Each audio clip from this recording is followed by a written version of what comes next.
Good morning and welcome to the July 16th meeting of the Sacramento County Board of Supervisors. Would the clerk please call the roll? Good morning, Supervisor Peters. Here. Frost. Here. And Kennedy. Here. You have a quorum.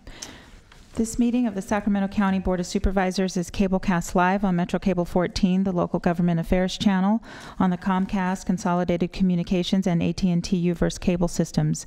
The meeting is closed caption and is webcast at sacmetrocable.tv. Today's meeting will be repeated Friday, July 19th at 6 p.m. on Channel 14. This meeting is also broadcast live on KUBU Radio on 96.5 FM. A DVD copy is available for checkout from any local library branch. Members of the audience wishing to address the board may fill out a speaker slip and hand it to staff. When the chair calls your name, please come to the podium. Also, please silence your electronic devices at this time. Thank you. And with that, we will make note that Supervisor Natoli has joined us. And would you please join me in the Pledge of Allegiance? Pledge allegiance to the flag of the United States of America and to the republic for which it stands, one nation under God, indivisible, with liberty and justice for all. And I would also like to welcome our county council. That seat seems to fit you well. Thank you. Welcome.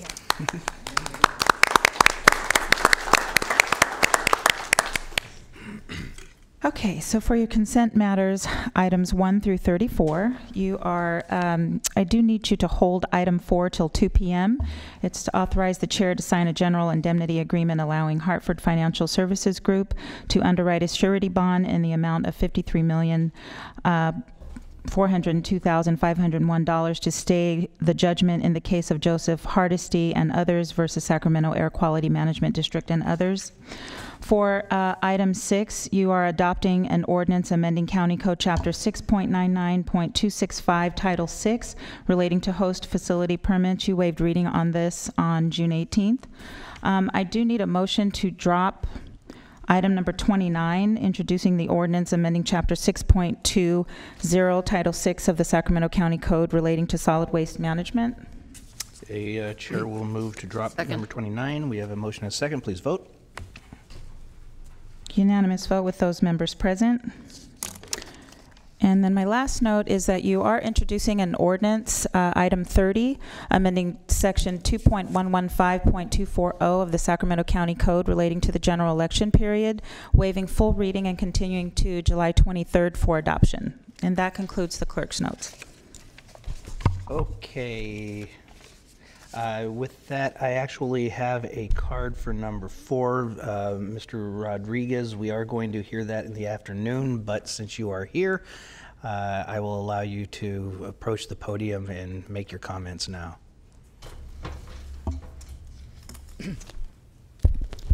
You know what? I only heard part of it, what you said there, but it's been moved. The agenda item's been moved, you said? Yes, we're moving it to 2 o'clock this afternoon. Yeah. But for your convenience, since you're here, I allowed you to speak to it now. You can Very come back kind of you, 2. sir. All right. I'll make this as short as possible. It ain't gonna be sweet. Okay. $100 million you guys got us in trouble for, on the hook for. $100 million. This is the first chance you've given the taxpayers any opportunity to weigh in on this. All this time this thing is winding its way through court, it's always been on the closed agenda. Now that it's too late, we are allowed to speak on there.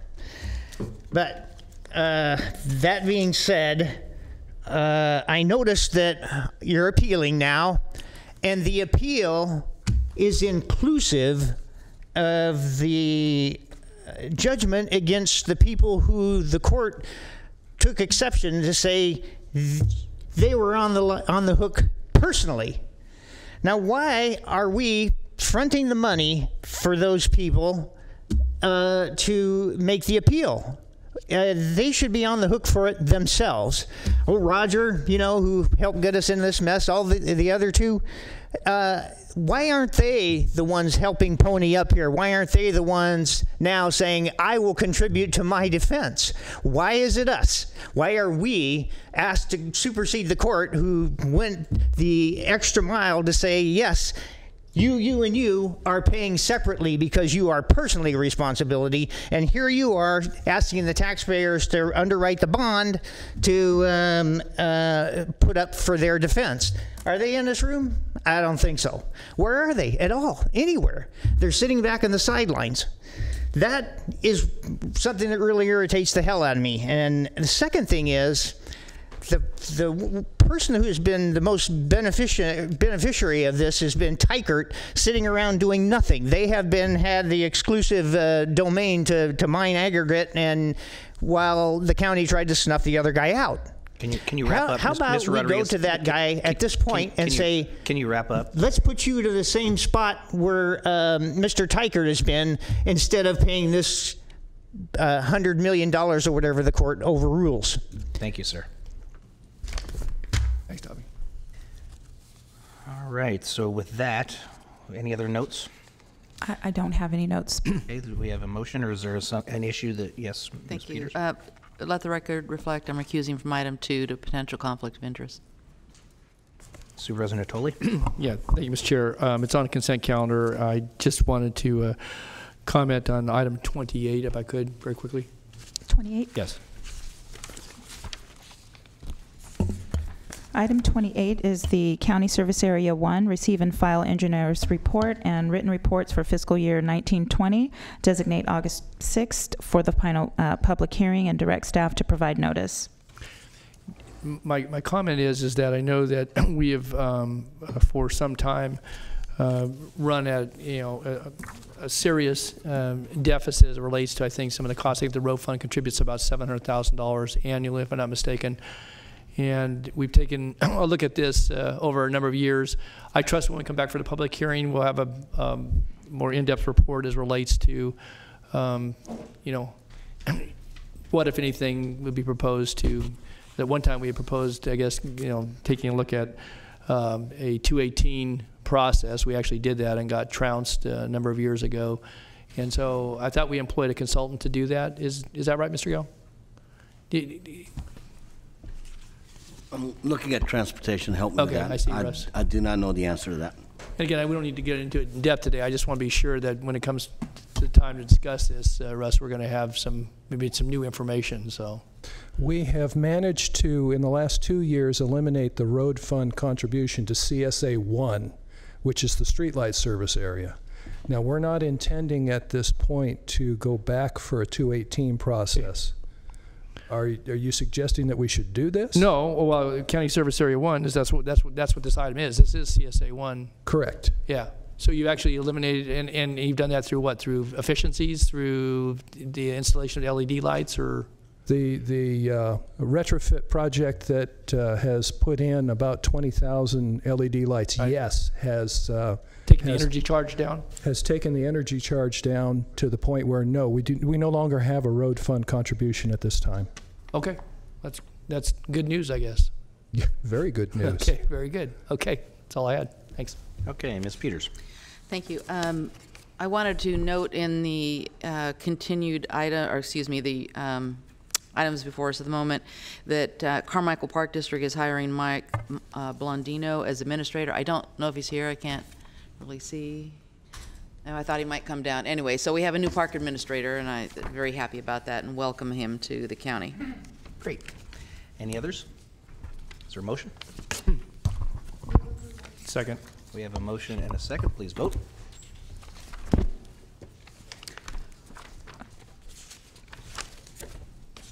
Mr. Natoli? I voted. We'll vote again. Yeah. Please vote. Unanimous vote with those members present, and let the record reflect that Supervisor Peters recused from item 2 for a potential conflict of interest. Supervisor Natoli lost his fingerprints over the break. I guess so. Lift some weights out there to hit these buttons. Got to hit the spot, I guess. Yeah. More than. Okay, item 35 is the presentation of resolution recognizing and commending mutual aid provided by Sacramento County during the Campfire disaster response and recovery efforts. Mr. Cantelmi.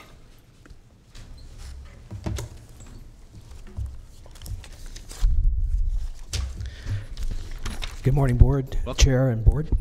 If you speak in between the mics, it All right. works. Steve fine. Cantelme, Sacramento County Office of Emergency Services. A little more than 8 months ago, Butte County experienced the deadliest and most destructive wildfire in the history of California. In fact, it's the 6th largest and most deadliest in the U.S. history. At least 85 people perished in that fire, and over 18,000 structures were lost, displacing thousands of people. The estimated damage exceeded $16 billion. The magnitude of the fire quickly outgrew the resources of Butte County, and mutual aid was requested almost immediately. Everything from law and fire first responders, medical staff, care and shelter staff, emergency operations center staff, PIOs, environmental specialists, safety specialists, building inspectors, animal care providers, and many others responded to that request. Marshaling those resources was an immense task. Both government and non-government agencies responded in force, and I personally, as an emergency manager, was impressed with the speed and the number of agencies that did respond. Most of all, I was impressed and appreciative of the response that came from Sacramento County and the Sacramento operational area. Sacramento County alone answered many of the mutual aid requests, providing close to 100 people to the various jurisdictions within Butte County. The commitment of those responders was remarkable. Today, with this resolution, Butte County and the Board of Supervisors would like to recognize the board and the county as a whole for the support they provided to Butte County, and to acknowledge those people that stood up for this disaster and were unselfishly given their time and money at times to help others in need. With that, I'd like to read the resolution into the record. This is smaller print.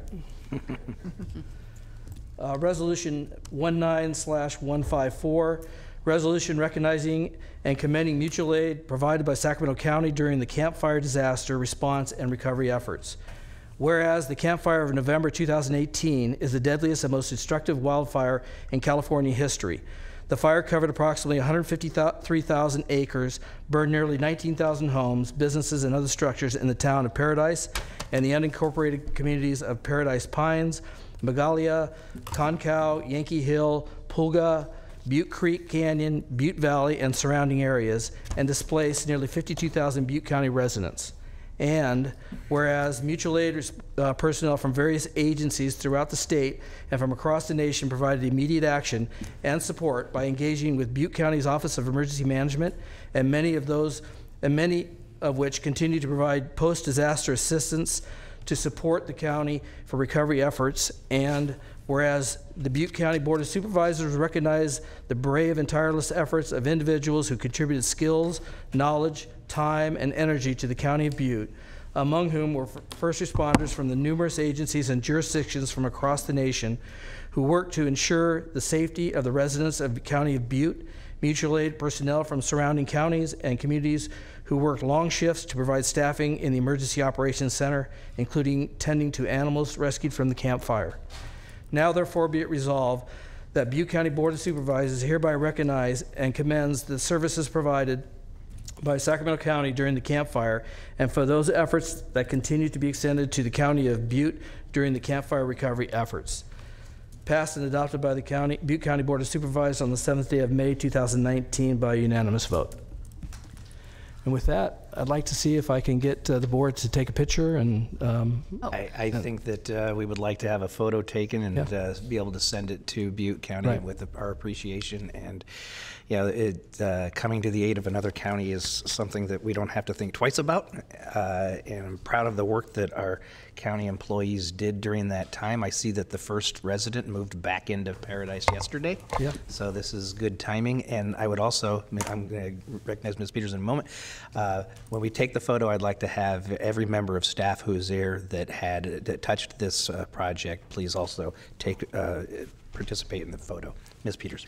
I just want to say, we're not only proud of the efforts of staff, but you too, Steve, for coordinating all this. It was an unbelievable disaster, and we're very proud of the efforts that were made here. And I would ask the county executive to have a color copy of this resolution made for all the departments so they can display it in their office, because it's something we should be proud of. And, thank you. That'd be nice. Proud Yes, of all sir. of you too. And there's a lot of people that helped do this from my staff and the county. Yeah, that's why I was hoping that we could get the resolutions copies. Okay. Okay. So let's go down, please, staff.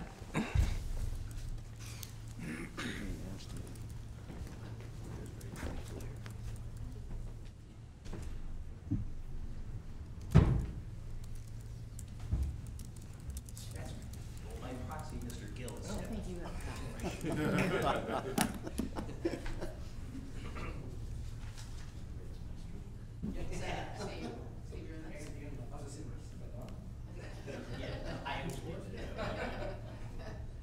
out on this side.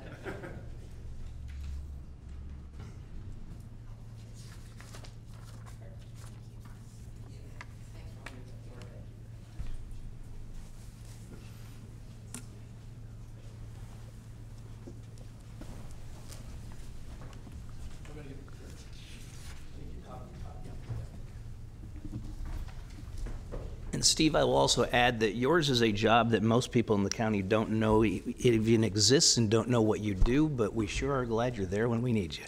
Thank you very much. Thank you.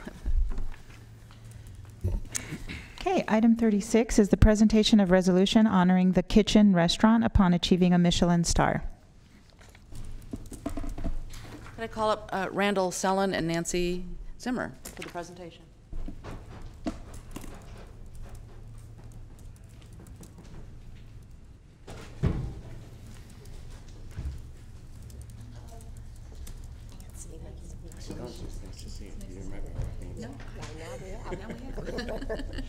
So I'll stand right here so they can see you. And I'm going to ask. We have a short video and ask Metro Cable to run the montage.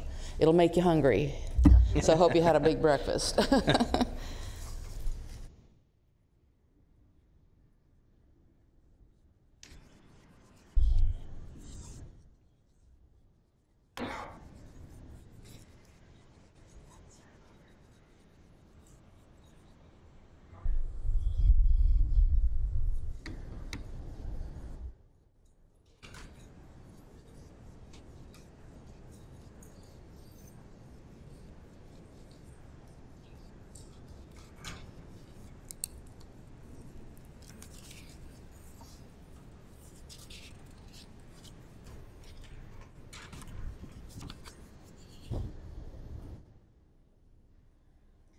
Is Kelly here? No, we didn't realize. Yeah. Okay.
Hungry, I'm thirsty. If only it were later in the afternoon. Well, we have a proud moment here in Sacramento County for the kitchen, and I'm sure both of you are very proud too of all the work you put in to get to this point, and for your staff for all that they've done. Because the resolution has so much good stuff in it, I'm pretty much going to read it.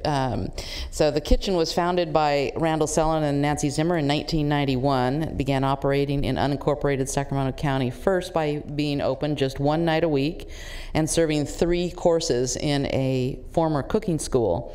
And the popularity and culinary fame of the kitchen prompted the restaurant to ultimately locate to 2225 Hurley Way. in the unincorporated community of Arden Arcade, providing diners with a garden setting, cascading waterfall, cozy fireplace, and raised seating to observe firsthand the cooking talent of Randall Sellon and the engaging and entertaining chef MC who provided explanations about the delicious fare being prepared. The unique dining experience offered by the kitchen now has become a nightly 5-course gourmet dinner that usually extends up to 4 hours with exciting cooking demonstrations, sometimes live animal acts involving roaming lobsters, unguided self-exploring tours through the premises, allowing for the viewing of various grills, ovens, and prep tables, together with spirited dialogue and good-natured exchanges with current chef Kelly McCown, who in 2015 assumed the highly theatric bar first established by Randall Sellon. The culinary greatness of the kitchen has been recognized, including being named among the top 100 restaurants nationwide in separate polls by Open Table and the Wine Spectator in 2016, and was a James Beard Award semifinalist for the Outstanding Restaurant category in 2012, as well as had held the AAA 5-diamond rating since 2011, placing it in the top 0.2% of restaurants reviewed by the travel insurance agency. The kitchen recently became the first and only Michelin-starred Sacramento area restaurant, putting it in elite company, joined by only a few dozen other restaurants in the first ever statewide California Guide by receiving 1 star. Sellon Restaurants, which also owns Ella, Oboe Italian Table and Bar, and Sellon's Market Cafe, had announced in 2015 there was consideration to move the kitchen from its current location in unincorporated Sacramento County into the city of Sacramento, but decided to remain located in Arden Arcade due to the outcry of patrons, and instead opened a third Sellon's Market Cafe in that city location. The atmosphere of the kitchen provides balance between adventure and comfort through the new ingredients and innovative dishes, ensuring guests enjoy the experience and hospitality extended by Randall Sellon's son Josh Nelson, who manages the business side of the restaurant, daughter Tamara Baker, who manages the brand and design aspects of the restaurant, and wife Nancy Zimmer, who acts as the glue for the family-run operation, ensuring the kitchen reflects the hospitality focus that the restaurant is known for. So the Board of Supervisors of Sacramento County does hereby congratulate the kitchen for being the first and only Michelin-starred restaurant in the Sacramento area, and further proclaims Sacramento County's pride for having such an innovative establishment chosen to operate in unincorporated Sacramento County, as well as extends best wishes as the restaurant continues to excel in culinary greatness. So congratulations.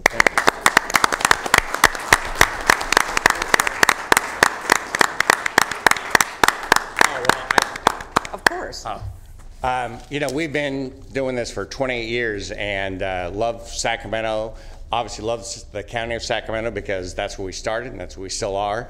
And I think I know just about everybody, but Sue, I apologize for not knowing you. And I see Phil obviously avoided us today. So, but anyway, thank you guys so much. It means everything to my family. Sacramento is a phenomenal place to live. We've been here our whole lives. I'm from Fresno originally, but I don't tell anybody that. So. It's a great place to look at in rearview mirrors you leave. But anyway, thank you guys very much. Thank you, Susan. Thank you, Randall, and congratulations. We're really proud of you. Nancy's very proud. Oh yeah, so why don't you put your purse aside? Nancy, not you, Randall. Why don't you stand in the middle? Okay. There we go. Perfect.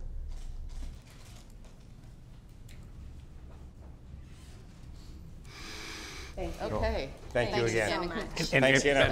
Randall, I also, you know, among all of the accolades that were well deserved, also I want to note how appreciated the community is for. I mean, you have raised a family of restaurant workers, and particularly youth, that probably is second to none.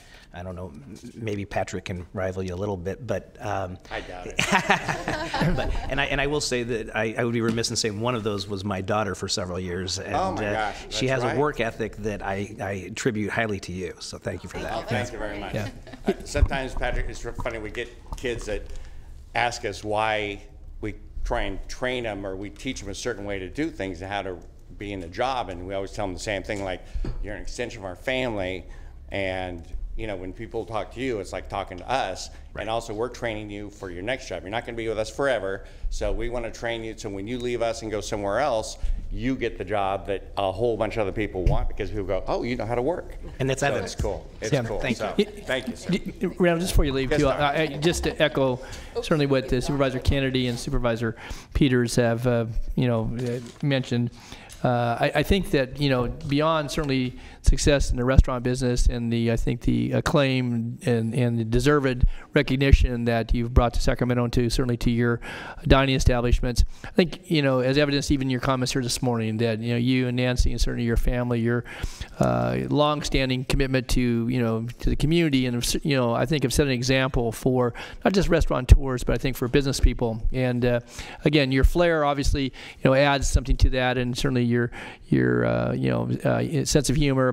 But I think your real dedication to helping others be successful as well. And I think you've demonstrated what hard work and obviously devotion to family, but to your community can produce. And so I echo those congratulations, and certainly consider you a tremendous friend and asset to this community, you and your family. And I appreciate all of your contributions in so many ways. And so congratulations to you. Oh, you're very kind. Thank you very, very much. Thank you all. Thank you. Okay. Item 37 is the County Service Area Number 10 Benefit Zone 3 public hearing on the written reports of service charges for fiscal year 2019-20 and confirm report and fixed charges. Good morning. I'm Bob Davison, the Division Chief of the County Engineering Division, and I have a short presentation on this item. County Service Area Number 10 was formed in 2003 to provide trip reduction services for new growth areas in the county. And currently the active area of County Service Area Number 10 is Zone 3, and Zone 3 includes the developments of North Vineyard Station, Florin Vineyards, and Wild Hawk North. On May 23rd, the board received a written report of operating and service requirements and service charges for fiscal year 1920, and set today's public hearing.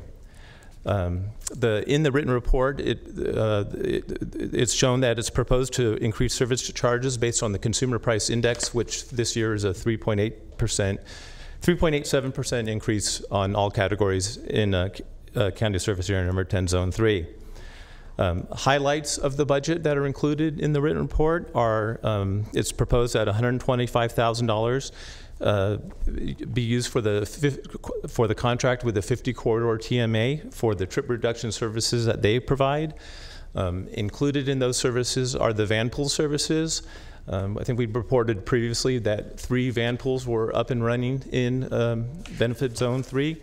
Over the past year, they've implemented a 4th shuttle, so now there are 4 shuttles up and running.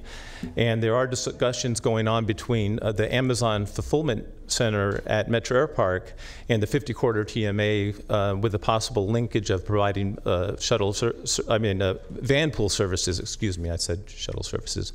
Van pool services that could provide assistance for the 200 employees that live in Benefit Zone 3 and work at the Amazon Fulfillment Center. So those discussions are going on. Also included in the budget is $121,000 that would be in the reserves. The reserves can be used for services, including the initial implementation of shuttle services, which the Department of Transportation prepared a report several years ago that predicted shuttle services could be implemented in Benefit Zone 3 when you have 3,000 to 4,000 dwelling unit equivalents. This year's report shows that the charges are going to be levied based on 2,310 dwelling unit equivalents. So it's increasing every year, but it's not quite up to the level where shuttle services would be implemented. So therefore, I recommend that the board open the public hearing, consider any testimony, close the hearing, and then adopt the resolution confirming the written report and establishing the service charges for fiscal year 2019-20. And I can certainly try to answer any questions that you might have. Supervisor Natoli. Yeah, thank you, Mr. Chair, and thank you, Bob. I appreciate certainly this report, and I know that we had actually a follow-on when this item was set for hearing, and I asked some questions regarding CSA 10, and consistent with this report, obviously had received this, the board did in the last few days as well. A couple of comments. One, obviously, achieving kind of critical mass as relates to either shuttle services and or a more frequent services beyond, obviously, the current van pool, and I think the outreach that's done by the 50 TMA, which is certainly very appreciative of that.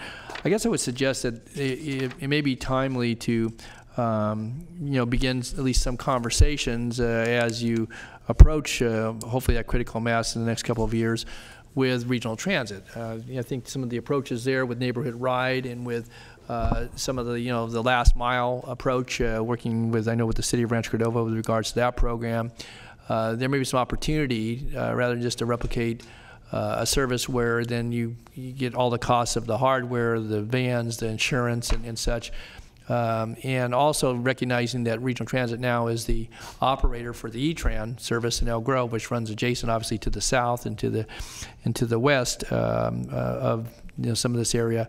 It seemed to me that there may be some opportunity there to initiate those conversations and to look at a partnership that might not be a round-the-clock service or but maybe tailored towards the commute patterns and or other necessary services that people would want to achieve without getting into their own vehicle and take advantage of. So I would suggest that I think some of the things that have been done at regional transit level, certainly the last couple of years, have proven to be successful. Demand dial-a-ride, and again, whether that level again would be sustainable, I don't know. But I think that's the type of things we ought to take a look at very, very closely as we begin to ramp up some of the services there. And I'm appreciative to hear about what with regards to Amazon. I didn't realize there were some 200 employees out of the 1,200 or 1,500 that are out of Amazon that actually reside in that area of the county. So that's good news from an employment standpoint, but I think from the standpoint of congestion and congestion relief, and then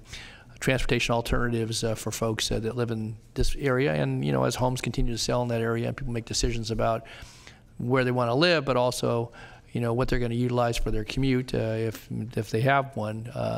I think it's really important to know that some of these services are out there. So that additional stakeholder outreach consistent with new home ownership and new residencies, whether they live or rent, is important. So I just offer those comments and appreciate the report and the attention this gets every year. Thanks. Thank you. Okay, with that, we will open the public hearing. Is there anybody in the public that would like to address this issue at this time? Please come forward. Seeing none, we will close the public hearing. I'd move the staff recommendation, Mr. Chair. Second. We have a motion and a second. Please vote. Unanimous vote with those members present. Item 38 is the Sacramento County Landscape Maintenance District Zone 4 public hearing on proposed assessment for fiscal year 2019-20. Confirm the assessment diagram and levy assessments. Good morning. Morning. Reza Mogisi, Department of Transportation. Today's item is the public hearing on the proposed assessments for the Landscape Maintenance District for fiscal year 2019-20. The Landscape Maintenance District provides funding for the maintenance of landscape medians, roadway frontages, and some open space within the district boundaries. The district boundaries are shown on a map in the engineer's report. The boundaries cover about 19 geographical areas throughout the county. Antelope area is the largest and provides 90% of the district revenue. Overall, the district maintains 2 million square feet of landscape areas, and services provided benefit about 1,100 or 11,000, more than 11,000 parcels, and 200 acres of commercial properties. The district currently collects an assessment, an annual assessment of $42.50 for each residential properties and $66.50 per acre for commercial properties. The revenue, the district revenue is about $500,000, and that pays only for 50% of operational costs for the district. The revenue shortfall is offset by the contribution from road fund. Due to Prop 218, we have not been able to increase assessments for the past 25 years. And we have had the same amount of revenue since 1994. Over the years, the contribution from road fund has made it possible to balance the district budget. Included in the next year's budget are the funds to replace a sound wall on the east side of Walerga, north of Old Dairy Drive. The wall is leaning out of plumb, and if not replaced, will eventually fall. The tree roots are believed to cause the failure of the wall. Next year's total budget for the district is $1.3 million, and as detailed in the engineer's report, and the road fund contribution is about $777,000. Today, we ask that you adopt the resolution attached to the board letter confirming the assessment diagram and levy assessment for fiscal year 2019-20. That concludes my short presentation. If you have any questions, I'll be happy to answer. Supervisor Natoli. Yes, thank you, President. Just a quick question on the sound wall replacement in the Antelope area.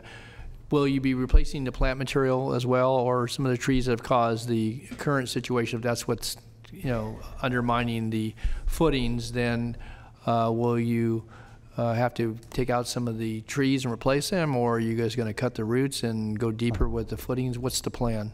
I think that's an issue that will be investigated during construction. Once we do remove the wall and do additional digging for the wall, if the roots are in the way of foundation there, obviously they will be removed.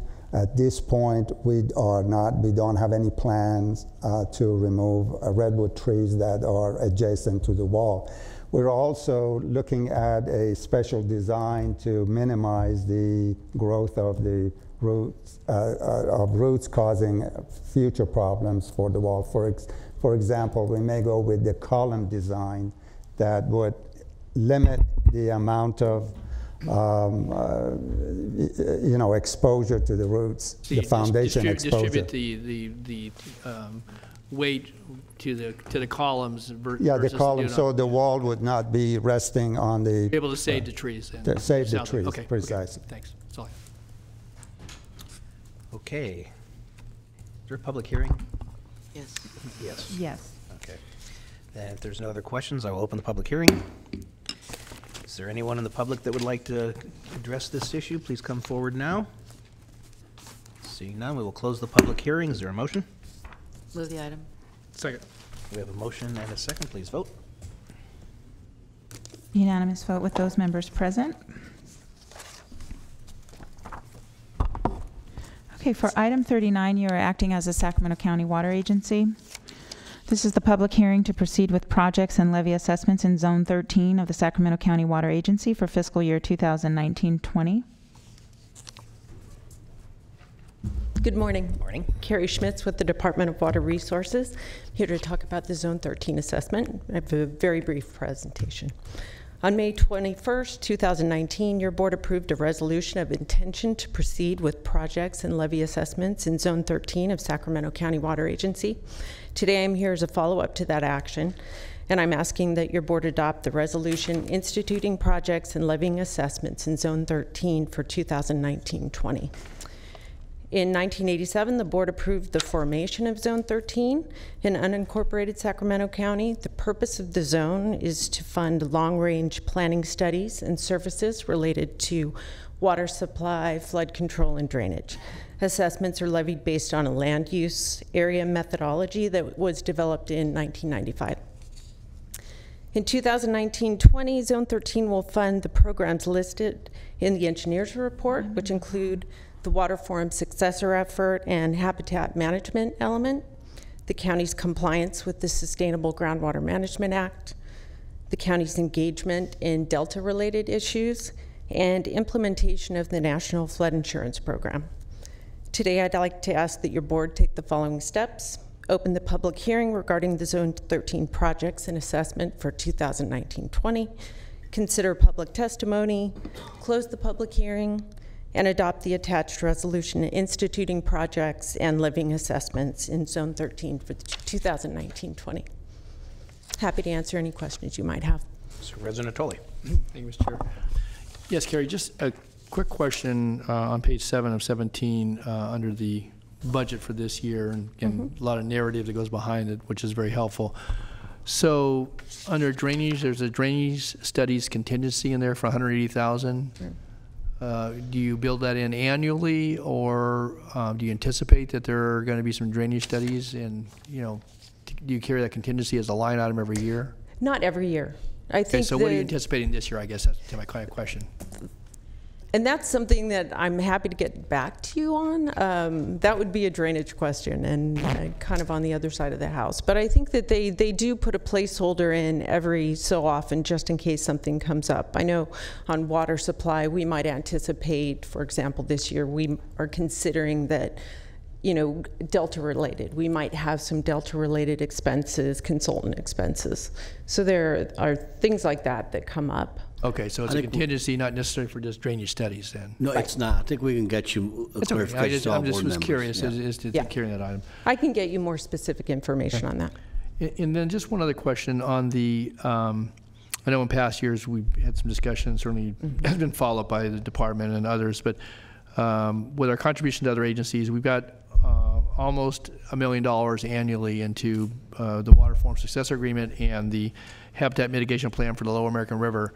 Right. I understand the Water Forum piece of that. What about on the Habitat Mitigation? Is that unending? Is that basically a forever commitment? And if so, could you just do a brief description of what that entails? So the habitat management element is actually, it's habitat projects in the Lower American River. So gravel projects, right. It funds kind of partnerships with the Bureau of Reclamation. So Bureau of Reclamation will often contribute, amounts funding for those projects. So are we committed as well. though? I mean, what is the commitment? Is it, is it It's part of the Water Forum Agreement. It's an ongoing commitment, and there's an inflator every year. So the work is never done? The work is ongoing, yes. And I will say, though, that we are right now evaluating the Water Forum and funding for the Water Forum and the habitat management element. So as part of a broader effort. I'm not questioning the merit of what we do. I just was curious because I know the Water Forum, again, we've had some discussion before this board, and obviously I've had briefings, and I'm sure other members of the board as well. I just, on the habitat mitigation plan, is it something that we got committed to because of the Freeport project, because of other decisions for water takes that we were committed, again, for ongoing maintenance of habitat? Or I know about the gravel beds, and that's been fairly successful for some of the spawning and such, but I just didn't know if this was without end. I guess that was more my question than anything else. It's part of our commitment as part of the Water Forum Agreement. So when we sign the Water Forum Agreement, there's a specific Zone 13 commitment to the habitat management element and to the successor effort. That's in perpetuity as far as? Correct. As long as we are a member agency of the Water Forum Agreement. And did others commit to yes. habitat mitigation as well? Correct. City of Sacramento. So City of Sacramento and County of Sacramento are the largest funding contributors to that program. I think Placer County Water Agency may put in a little bit as well. Okay. Thank you. Any others? All right. With that, Mr. Knapp was looking kind of puzzled. Were you going to say something? Okay. It's just generally the way he looks. Oh, okay. Okay. All right. I will open the public hearing. If there's any member of the public that would like to address us at this time, please come forward. Seeing none, we will close the public hearing. Is there a motion? So moved. Second. We have a motion and a second. Please vote. Unanimous vote with those members present. Okay, item 40, approve the 2018 annual reports for the Antelope, Carmichael, Florin Road, Fulton Avenue, and Watt Avenue property and business improvement districts, and provide for the levy of assessments for fiscal year 2019-20. Good morning, members of the board. My name is Dorothy Kodani, and I'm a senior civil engineer with the County Engineering Division, and I'll be here to present the item as was read into the record by the clerk of the board.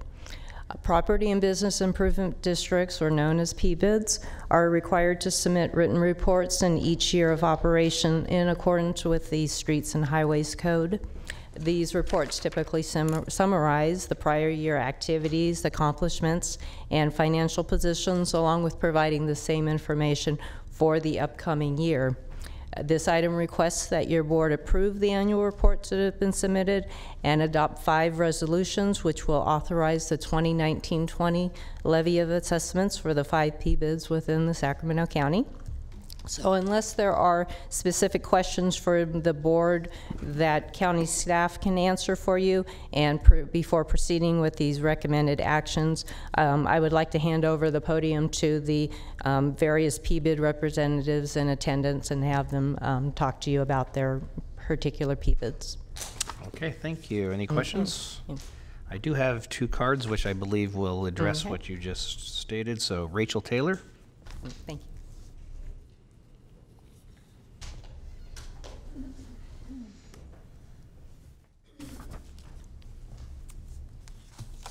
Good morning. My name is Rachel Taylor, and I'm the Executive Director of the Carmichael Improvement District.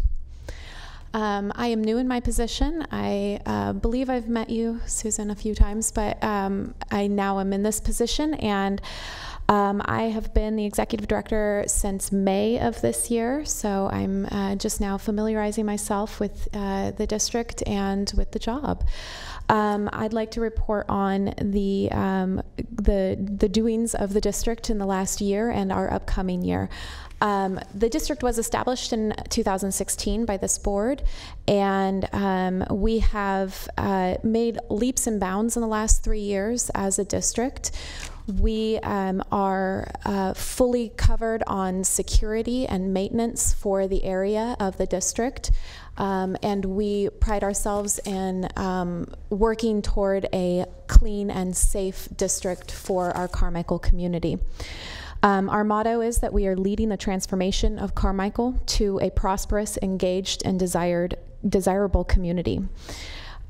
We have made positive changes in the area as outlined in our annual report, and we are working towards economic prosperity in the central Carmichael community. So far we have done 2 business walks within the area in the last year alone, and we have 1 more planned for the fall, in which we are outreaching to the businesses within our district, letting them get to know us and getting to know them and what their issues and concerns and what are. So we're also working on some street banners that we will be placing throughout the district. We went through a rebranding process recently, and so we're excited to unveil a fresh new brand for not just the Carmichael district, but we're hoping the Carmichael community as a whole. So. I have a question. Yep, Ms. Peter. Welcome, and good luck in your new job. Happy to have you there, I know. Maybe Brooks Erickson may have to answer some of the questions since you're so new, but I wondered if you can tell us some of the advancements that have been made, you know, number in the cleanup and the security and fewer crimes or more crimes and that sort of thing. I don't know if you would know. I don't have the numbers right in front of me, but we definitely have seen a decrease in crime and in our statistics in the area. We get our maintenance report from our maintenance team every single month, and we've noticed a definitive decrease in drug paraphernalia in the area. So, you know, I think that speaks volumes to what we're doing on the security side and then what we're doing on the maintenance side as well. And we really feel that we have this sort of kind of tactical team working toward creating this safer environment in the Carmichael area. Obviously, it's a work in progress, but we are moving toward a more connected community and really working to engage with those business owners so that they know that we exist and that we provide these services to them and to their properties. Well, from my standpoint, I can tell you that all the people that I've spoken with have been very happy with the results of what the Pbut has accomplished to date. They tell me that it's much cleaner and they feel safer and all the things you want to have happen. So, and hopefully the last phase of the transportation improvements, which start this summer, will complete the work on the Carmichael downtown. For you. I'll be very interested to see your new branding, if you wouldn't mind including me on your distribution list. And, absolutely. And your business walk results. I'm always interested in knowing what the businesses are thinking in all the Pbuts in my district. With 650 businesses within the district, we're hoping to tackle more of them.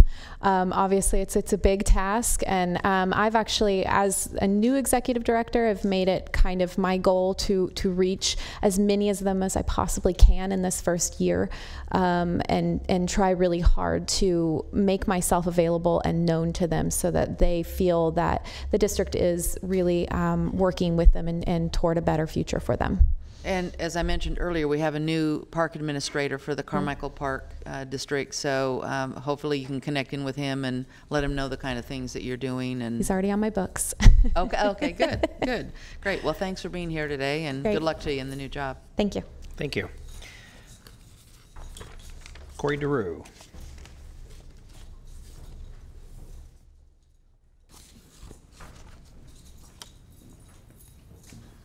Welcome.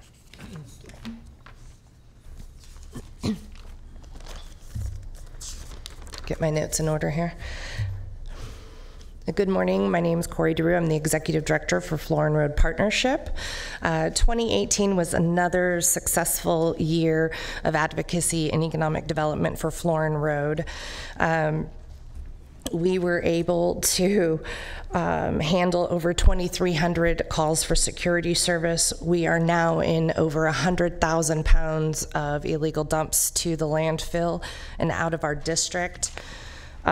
We have nearly all properties on Florin Road have undergone some sort of facelift or a full remodel. We've had a lot of properties that have been fully gutted and remodeled, so we're looking very good on Florin Road. Our homeless navigator had so many successes, thanks to Supervisor Kennedy for providing our navigator for Florin and Mack Road. Our navigator in 2018 housed nearly as many individuals as the railroad project. So we did very, very well in Mack and Florin Road. We're very proud of that. Our foundation helped to support Luther Burbank High School. We helped to support the Martin Luther King Junior High School, Junior Library, Phoenix Park After School Program, National Night Out events, Florin Historical Society, Vietnamese festivals, the Sheriffs and Volunteer Program, So Far Sound, Sacramentary Foundation, and the California Association of Student Councils, which sponsored students from Luther Burbank High School to go to a conference. We have also been able to compile a lot of data for our business walks. We now know that our Florin Road, Florin Town Center, Florin Mall, Starbucks location is the busiest in Area 49, which extends from South Sacramento all the way up into Placerville. We are that is the most profitable and busiest store in the Sacramento region. Our Wells Fargo and our B of A are also one of the busiest branches in Northern California, and our Walmart store is the most volume of all of the Northern California stores. So we are an economic powerhouse on Florin Road. We have managed to put together a fun video for you today. It's always a pleasure to present numbers, but I think a video and pictures sums up how our 2018 looked beautifully. So if, I don't know who would be playing it, but if we could play the video, that would be amazing.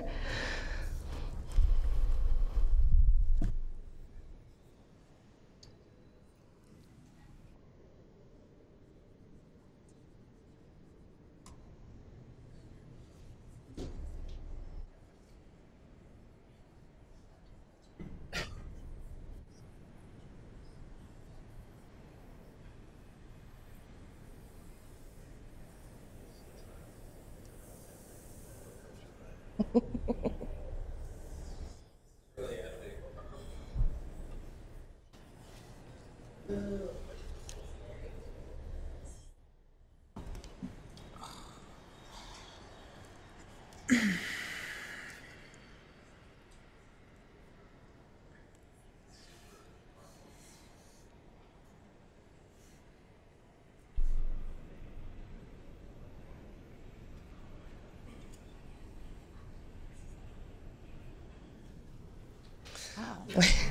out of breath. In a world. The trailer. I thought that we've had so many superhero movies come out this year that it would be a little bit fun to do a superhero theme. We really appreciate all of the support of Sacramento County, all of the supervisors, and we appreciate the ongoing success for Florin Road, and thank you very much for having us today. Thanks, Corey. Thank you very much. The successes are very visible when you're on Florin Road. Thank so you. Appreciate We're getting your there. time. We're getting there. Thank you. David Coonan.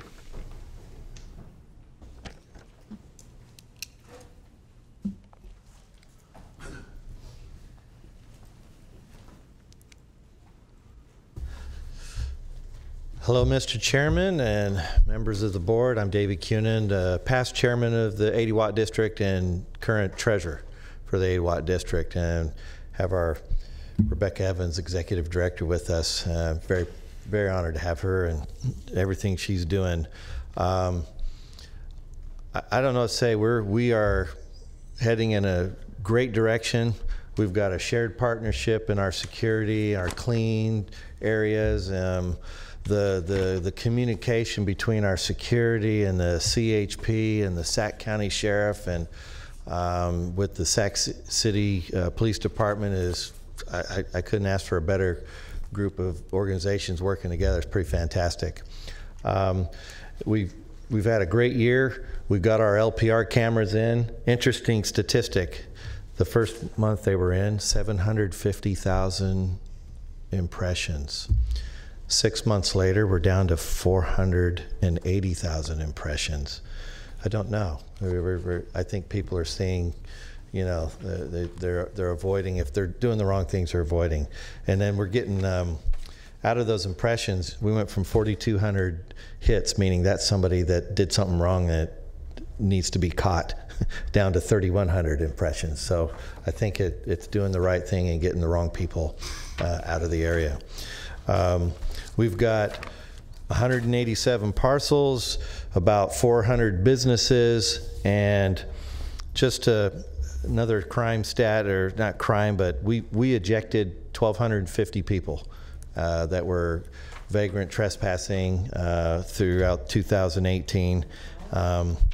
And we've worked real hard at trying to help the businesses create an inviting atmosphere. I think one of the other cool things is we got another median gate between Myrtle and I believe it's Winona Way. Thank you very much for whoever made that happen. That was I think, yeah, thank you.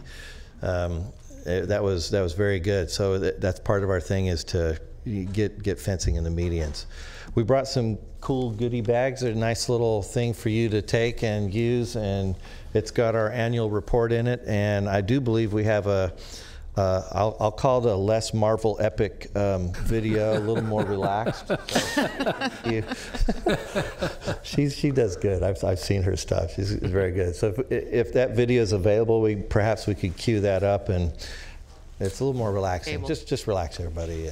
Yeah. So where is that?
Yeah, that's good. Pizza.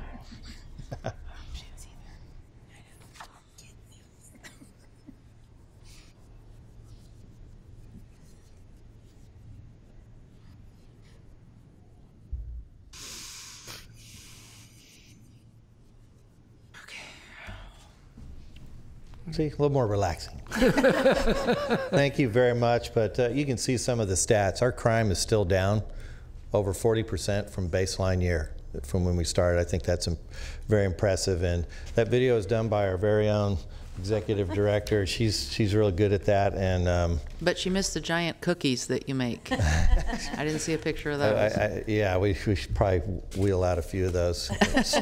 Those are productivity inhibitors. They just slow you down. Those cookies. So happy to answer any questions. If not, thank you very much for your support and what we're doing.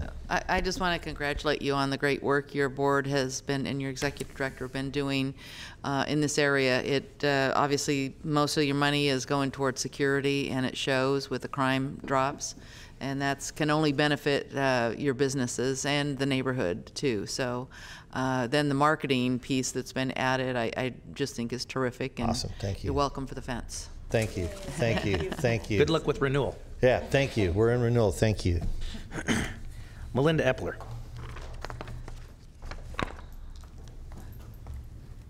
We won't say the oldest, but maybe the longest standing. Please, none of those things. Good morning, Chairman Kennedy and members of the board. Sorry I didn't submit my slip earlier. I am here, no video, and I'm hoping that I can convey to you with my iPad all of the wonderful things that we have been doing this last year. I'm Melinda Epler, Executive Director of the Fulton Avenue Association. We've been a Pbut in Sacramento County since 1998.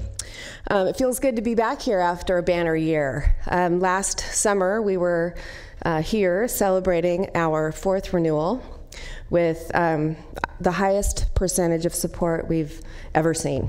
So we celebrated that for a while, and then we celebrated our 20th anniversary. After we were done celebrating, we sat down and took a look at how we can step up our game. So we enhanced our security and cleanup program services significantly. We did increase our assessment last year for the first time, and we promised our owners that we would use that money to make as much of an impact as we possibly could. And we know, as the other Pbuts know, that the way to do that right now is through our cleanup and security programs. We've seen a decrease in homeless camping, but we've seen an increase in disturbed persons.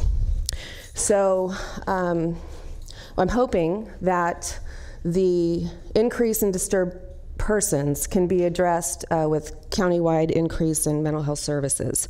We're doing what we can to keep the numbers down of property crime and vandalism and interference with business. And we're doing a good job.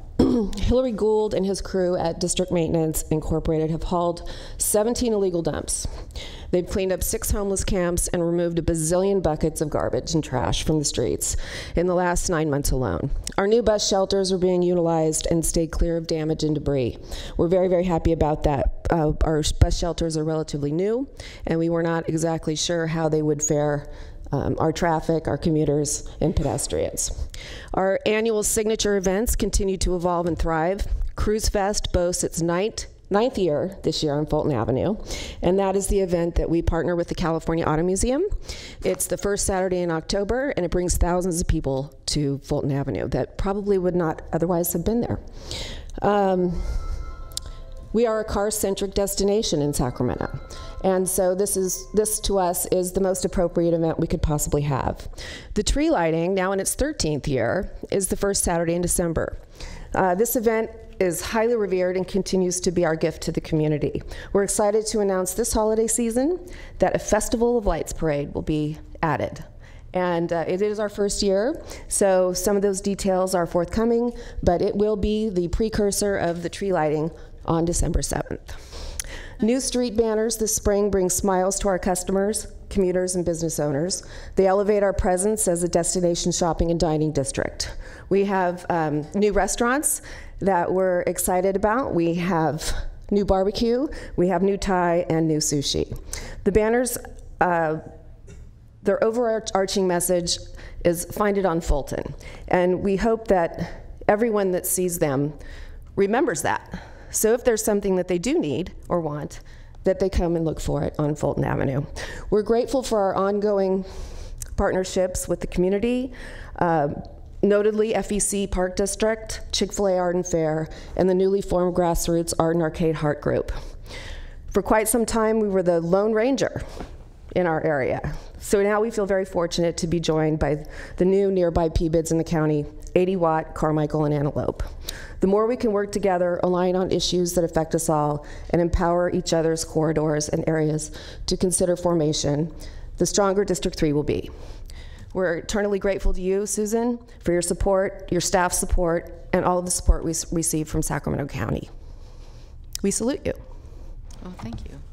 And we salute you too. I have been trying to get Pbuts as more and more as I can. Got a couple I'm working on now in addition, and we always use Fulton Avenue as the gold standard. Everyone wants to be Fulton Avenue, and how did they do it? Well, you know, got to put 20 years in first. But I mean, I get nothing but rave reviews on the work that you do, and I know it's tough being in an urban area, but I think you do a wonderful job, you and the board, and congratulate you on that. And thank you. Look forward to the next 20. Thanks so much. Okay. Bye-bye. Bye. Thank you. And is there anyone else in the audience that would like to address this issue? Seeing none, is there? Antelope. Oh, Antelope. I apologize. I'll put in a card. Okay, thank you. Good morning. My name is Chris Evans. I'm the Executive Director of the Antelope Business Community District, your newest Pbut. And we actually got funded in February, so I'll give you a quick update on what's going on. We are able to produce about 96 hours of additional security enhancements right now in the district. We've been very, very fortunate. One thing we don't have in my district that we run into every day is a huge homeless issue. Unfortunately, we do have a huge drug problem. Most of the people I'm running into on a daily basis that are homeless in our district are drug addicts that need help.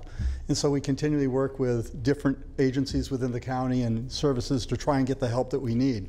In a very short period of time, our security team, which is Night Watch Security, they currently handle about 55 calls a week. And those are calls for service that would normally be going to the Sheriff's Department for people laying in front of the doorway or panhandling or something like that. So we've had tremendous success in a very short period of time. Our maintenance is done by Citywide, and they've been able to come in at least one day a week and do complete cleanup. All 3 of the homeless areas we had have now been cleaned up, and we're able to maintain them so that they're not being repopulated. And at the same time, we intercept those people and find out what services they need and try and direct them to the help they need. And in closing, I'll just say that we have had tremendous support from Sue Frost, Supervisor Frost's staff and Supervisor herself. We appreciate that support. We count on it every single day, and we're starting to make an impact on Antelope. And by next year, I'll have a really killer video for you. Thank you. Hang on, Supervisor Frost. I just want to congratulate you, Chris, for the great results that you've gotten in such a short time. You've cleaned up some major homeless camps, and the community is really excited about what you're doing.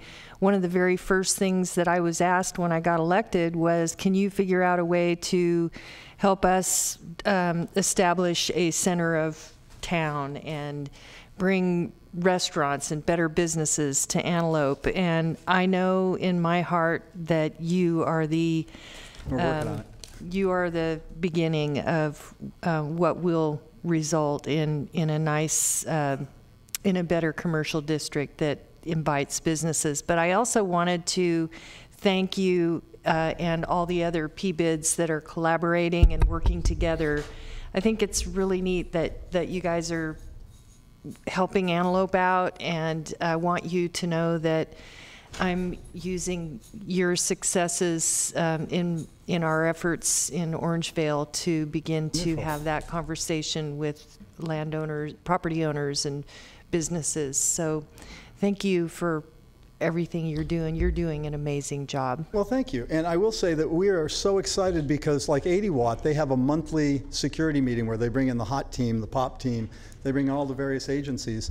And so we've been able to actually piggyback on that. Instead of trying to start it over and create our own meeting where we have to draw them all out, we actually sit in on their meetings, and now we're starting to have different Pbuts cooperating and working together, and it's really starting to have an overall effect. And we're actually meeting right now with a pretty large group of people who are looking to do a North Watt district. They want to, a lot of the problems that we're having on Antelope and in the 80 Watt district are causing a little bit more of a problem on North Watt. So now that community is starting to get together and have meetings to talk. So lots of things exciting, looking forward to a great year, and thank you for your support. You're welcome. Thank you. I'll say one other thing. Trying to walk away on Yeah, I know. Man that doesn't like the podium is a good thing.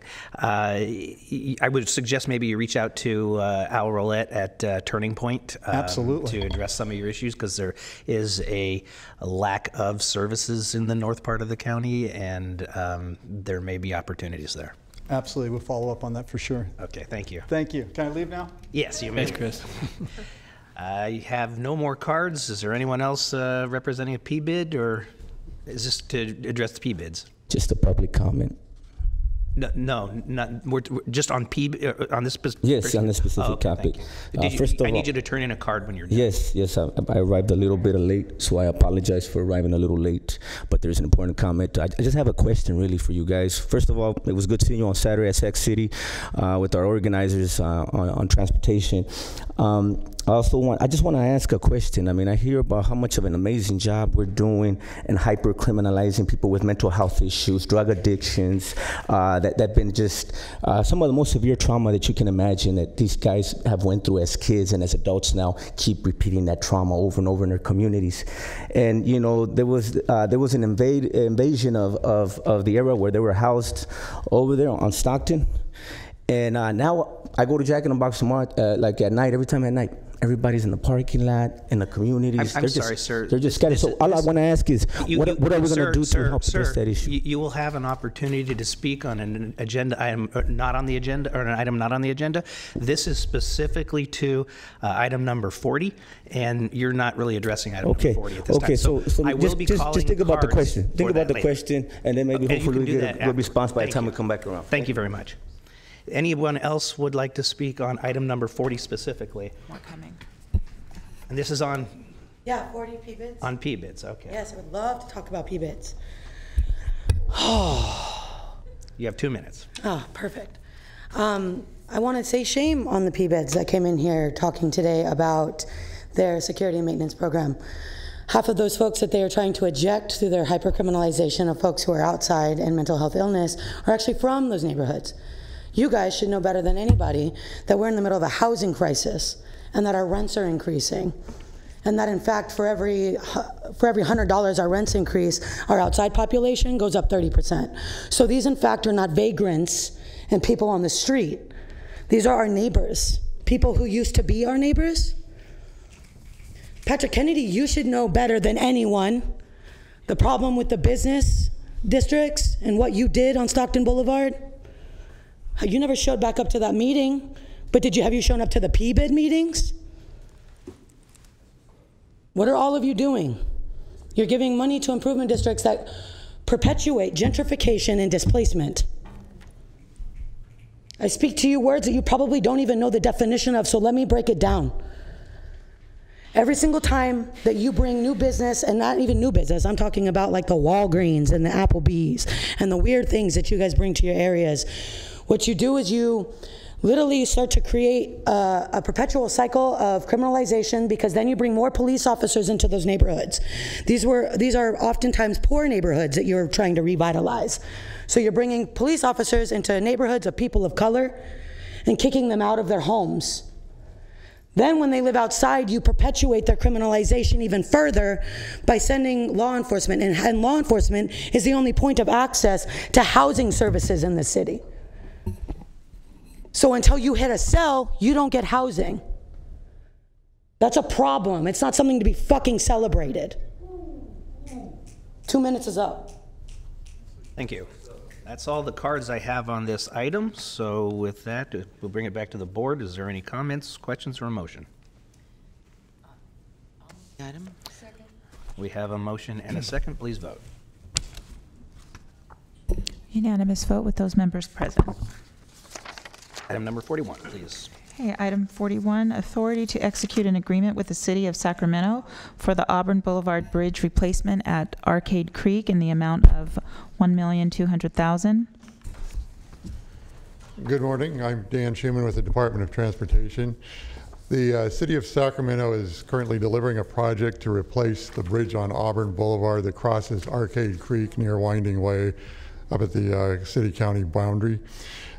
Since the project involves both work in the city and the county jurisdictions, we have before you today a request to approve a city-county agreement that will address the design, construction, and administration of the bridge replacement project.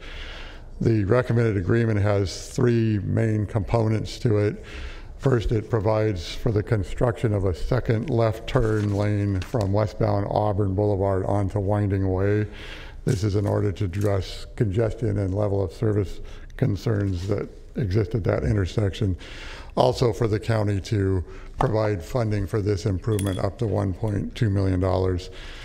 It also authorizes the city to acquire rights-of-way necessary for the project rights-of-way within the unincorporated area through either purchase or eminent domain, and set some conditions with respect to those right-of-way procedures.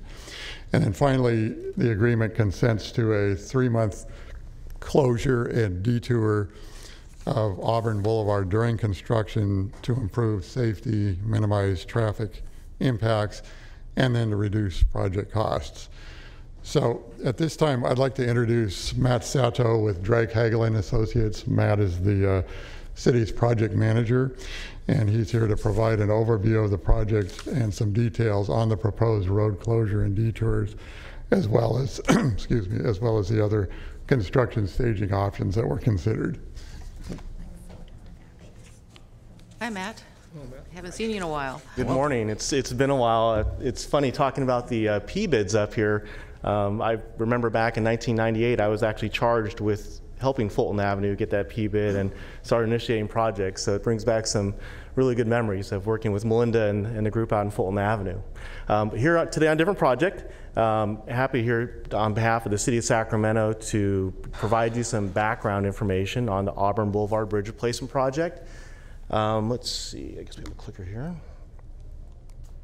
So just to orient you on where we're at, Dan mentioned this is the Auburn Boulevard Bridge over Arcade Creek. It's in front of the Del Paso Park. So this is just east of Watt Avenue. What you see on the screen there in the bottom left, that's Winding Way. And then up in the upper right, that street coming in, that's State Route 244, which is actually the I-80 off-ramp onto Auburn Boulevard.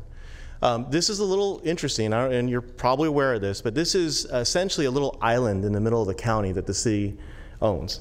The city has the park and the bridge in front of it. The county actually is responsible for pretty much everything else outside of it, so including the Winding Way intersection. This project is a bridge replacement project. The original bridge, actually if I go back, the original bridge that goes right down the middle of Auburn Boulevard was constructed in 1927. It was widened in 1965 on the outside, but essentially Caltrans goes out every 2 years and does bridge inspections. From their inspections, they found some spalling of the concrete underneath the old structure, some cracking.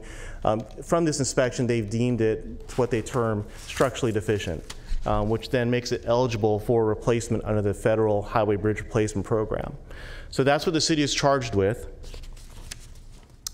As I mentioned before, the county is responsible, though, for the Auburn Boulevard and Winding Way intersection.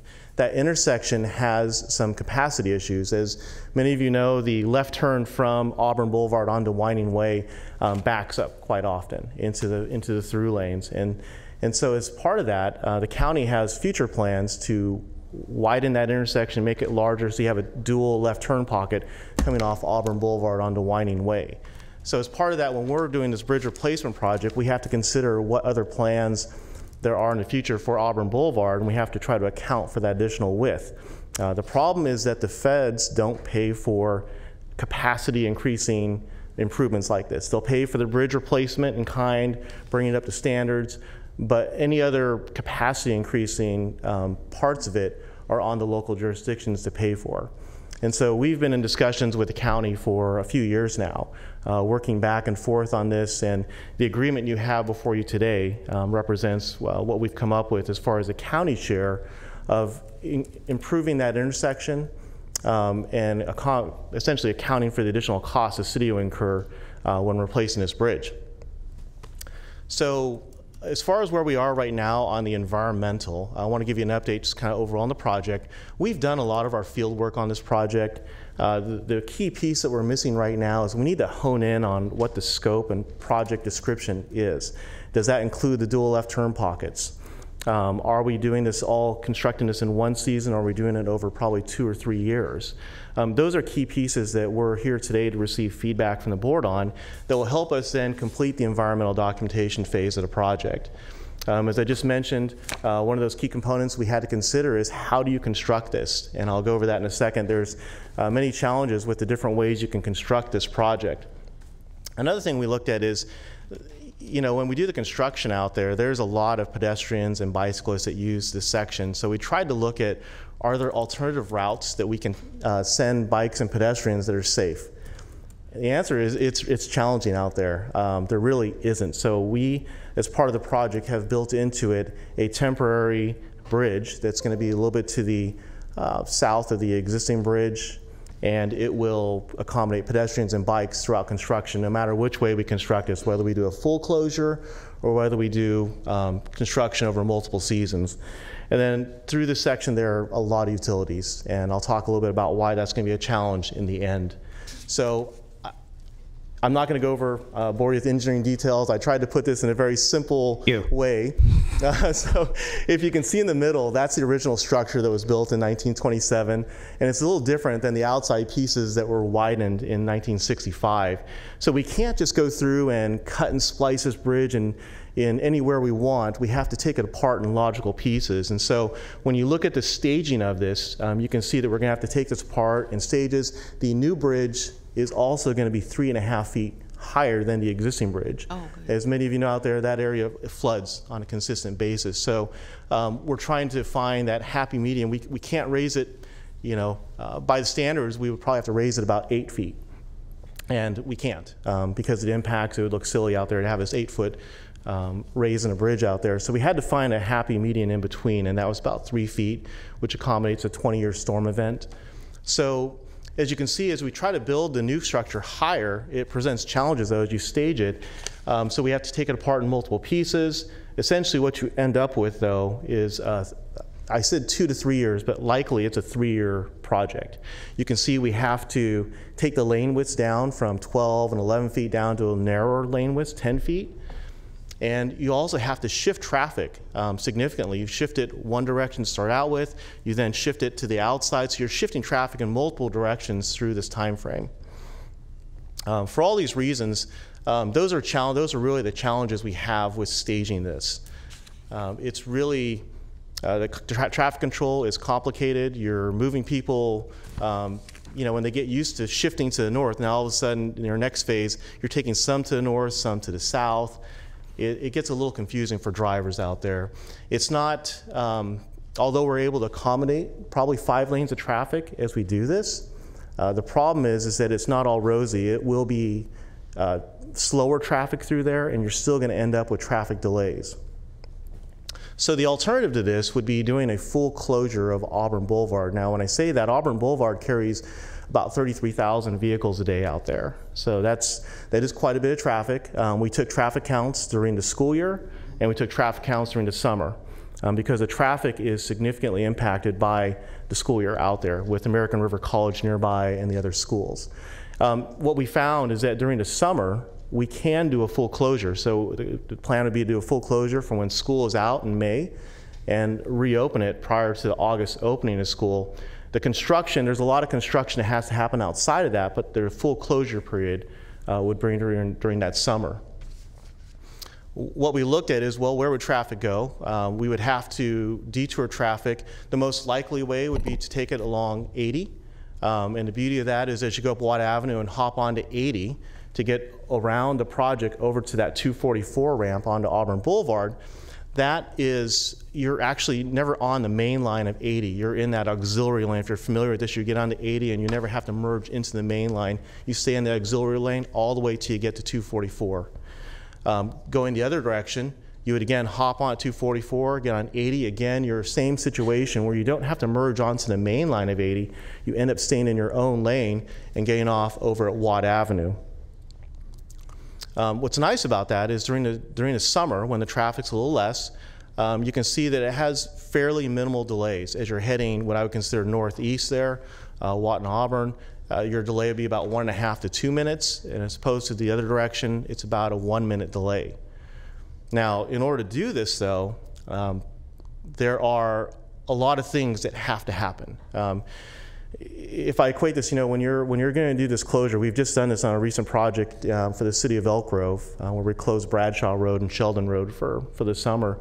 You have to have everything teed up. And I mentioned utilities before, because all the utilities would have to be relocated in advance. We would have to have this bid early in the season, a contractor on board, so that the contractor could start work in March of the year and we can complete this in one season. So the advantage and why we're recommending that one season is that it's, from a traffic delay standpoint, it's fairly reasonable delays. It's 1 year, essentially one season of pain out there versus 3 years, 2 to 3 years, versus the stage construction. Another big reason for this is cost. So when you're closing this off and allowing contractor to be more efficient with that construction over one season as opposed to 2 or 3, the range is usually about 30 to 50% of savings. In this case, I use the lower end of that range, saying it's about 30% savings. So instead of, say, an $8 million bridge replacement project, we're talking about probably a $5.5 to $6 million bridge replacement project. So there's significant savings with that as well. And those were all the factors that we looked at when looking at the different alternatives on this.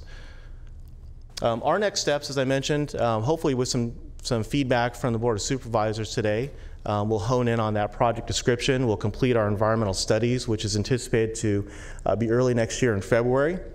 We'll complete our design and we'll begin the right-of-way acquisition next year as well. The goal would be that we would bid this either in late 2020, early 2021. And a big significant component of this as well is going to be the public outreach. As you know, a major closure like this, we're going to have to do significant outreach. We've already been doing a lot of one-on-one stakeholder meetings out there with folks engaged. There's a hospital in one quadrant. We want to make sure that we're not going to be cutting off emergency access to a hospital. What we found out is most of the things that they do there is outpatient. So they did not have a concern. In fact, they were pretty happy to hear about the improvements at the intersection. We've also reached out to police, fire, to try to ensure that this is not going to create a problem for them. We have not heard any negative feedback on that end. So we're going to continue our outreach. We've met with Caltrans as well to start initial discussions. There's going to be lots more discussions with them about sending that traffic to the Caltrans facility. We also want to reach out to Citrus Heights, although not directly impacted here at this location. It will impact their residents, and we want to make sure when we do this outreach that we reach out far enough that those folks understand that there's going to be some impacts here at this intersection or through this area. We are going to work on an overall comprehensive outreach plan, and that's going to be worked with the county side by side, because as our county partners have told us that if and when this happens, the phone calls are going to come into the county and the city. And so we certainly want to make sure that everyone's on the same page when it comes to that outreach plan.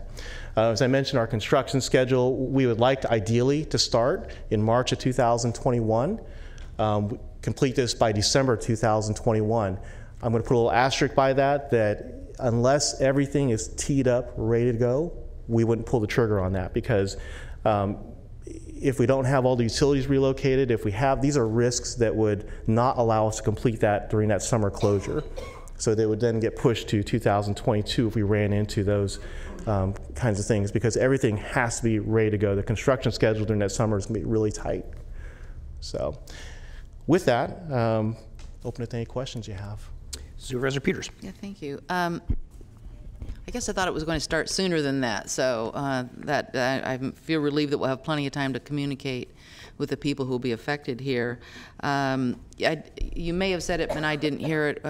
Is American River College, is that on your list of? Yes. Okay, to outreach. And I imagine you'll be doing an outreach plan of some kind, and I would like to have an opportunity to see that before before you finish.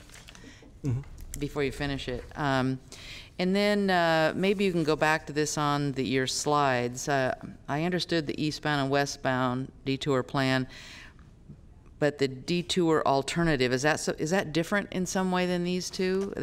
It looks like you just combined the east and westbound. What you have in front of you, hopefully, is what's on the screen. There was a little bit of a snafu with the slides that were sent to the board versus what I'm showing you right now. So hopefully you're not getting, because there were a lot of blank pages on there. So no, we got this, okay, the westbound, and we got the eastbound. So they are the same. It's just that one, as you're heading eastbound, you're just going to hop on there at Watt, and you end up in that little auxiliary lane all the way till you get to the 244 off-ramp. That's the yellow one I'm looking at right now. And then the other direction. So that's, okay. It's the same. It's the same. Pause just a second, Matt. Yes, sure. I wanted to, so they're not both on the freeway. That you said that little auxiliary lane. Does you mean the one that goes through that neighborhood? No, you don't actually get onto 80 technically with either of these alternatives because there are technically. Yeah, technically, right? Because you don't ever have to merge onto the main line because there's the auxiliary lanes on both sides. When you come off 244 onto 80, you can actually stay off of the main line and just get off at Watt Avenue when I'm heading westbound in the red. Okay. And then in the yellow, the same thing where you hop onto 80 and you stay in that right merge lane. You just stay in that all the way till you get to the 244 ramp. Okay. On the map, it's kind of in between. Sorry. It's hard to tell. I was just wondering about the calls from residents that live in that little neighborhood. But then the detour alternative, which should be the next page on your, yeah. So is that different than the previous two? No, I labeled that incorrectly. It's just really showing them both at the same time combined, and I was just trying to show the different travel time delay differences between those two. Oh, okay. Yeah, I thought I was looking for something different in there. That's okay. Confusion. For me, this was a very hard one to swallow because of closing the road, but compared to a 3-year project and additional expense, that had quite a bit to do with my thoughts about it. It makes sense. It will be very difficult. So you're going to have to use all of the communications methods at your disposal to be able to let everybody know. It's a very difficult place to get through at commute time, so I think people will appreciate it in the end, but it will be painful for at least a year. Yeah, so thank you. Okay, any other questions? I have no cards from the public. Is there a motion? I'll move it. Second. We have a motion and a second. Please vote. Unanimous vote with those members present. All right, that ends our timed items. I do have a number of off-agenda speakers, so we'll take those now. Before I do that, let me remind those that are speaking that this is off-agenda, which means generally that the board won't comment because it's not on the agenda and we're not allowed to. But we will listen to your comments and take them into account. I have a number of them that are specifically on jail expansion. So I'm going to give like a 30-minute just kind of groundwork so that we're all on the same page. How about 30 seconds? What did I say, 30 minutes? You're not usually that long. It did take years of negotiations. Yes, 30 seconds, I'm sorry. Thank you, sir. So the jail expansion at this point is very fluid. because we haven't even done the engineering work, the architecture, the real down in the dirt, in the weeds analysis of what it takes. It's the decision was made as a result of negotiations with litigants who were suing the county on behalf of inmates at the jail because of jail conditions. We did mediate and negotiate over a course of about 3 years, and we came to the decision that there would be expansion. The expansion, as is, and again, this is not in concrete, but this is the general idea. The expansion is to add an annex to the jail across the street in the property that is there. Again, conceptually, none of this is in concrete at this point. Conceptually would be something like a 3-story facility, and the primary purpose of the facility would be to better serve inmates with mental health problems, and to have better facilities for that and programming for inmates with mental health issues, and also to update our intake facility. The current jail was built before ADA was in existence, so therefore is out of compliance with ADA. So it would also improve the intake facility, which would be in compliance with ADA as well as HIPAA and privacy laws that have come into place since the jail was built. So that is the conceptual plan at this point, and that's how we got to where we are. So that kind of lays the groundwork, and I will call the first card, and that's less light.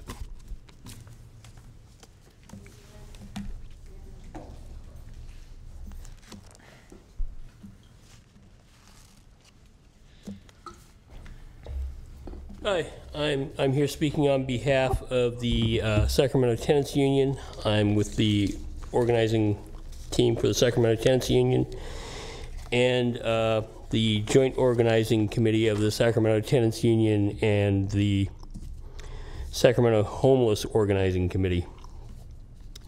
So we're fairly alarmed at this.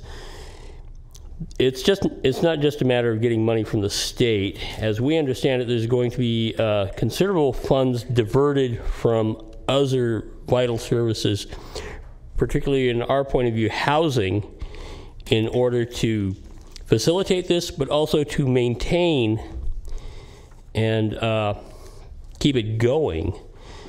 All the capacity that this is going to increase. We're particularly, we're concerned in that we see constantly the homeless being criminalized and funneled into the criminal justice system and the jails through the sheriff's department. And this looks like it's just sort of increasing and accelerating that process. Now, we have a problem with housing. We're short of housing. The rent keeps going up, and residents who rent, tenants, are being pushed out onto the street. And we know the impact this has on people. We know how this destroys their lives, and they know how this impacts their mental health and their ability to cope. And we see that. Can you wrap up? Okay. Thank you. The way this ultimately seems to usually be resolved is to criminalize, honest working people who have been put out on the street. And this jail expansion is just going to be more of that. Thank you for your time. Thank you very much. Robert Copeland? Robert?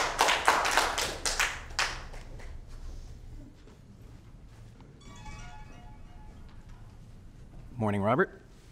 I would rather see money go elsewhere than the jail expansion, like housing, health care, mental health services, child care, job training, after-school programs.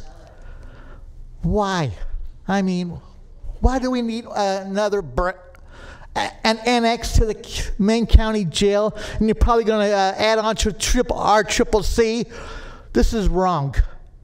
We need more jobs in Sacramento, like job training. I belong to the Sacramento Tenants Union Poor People's Campaign, and I'm going to tell you, I'm opposed to this plan. As far as, you don't get mental health services in county jail. And this is going to affect the homeless population because you're going to round up more homeless people. The Pbut said crime's going down 41% in one of the Pbut districts. And I'm probably sure the other Pbuts are saying the same thing. So why do we need an addition to the county jail? Thank you. Kevin Bolts. Kevin Bolts. It's difficult for people to hear their name called if there's applause, just so you know. I want to start off by saying that the diversity in front of me is overwhelming. During item 40, I heard a lot of verbiage regarding displacing the neediest amongst us as a success, placing fences in the way of humans as a success, criminalizing and funneling people into an already overcrowded and decrepit jail as a success. How much does this success cost us? And I do mean us, because we pay for it while you condone it.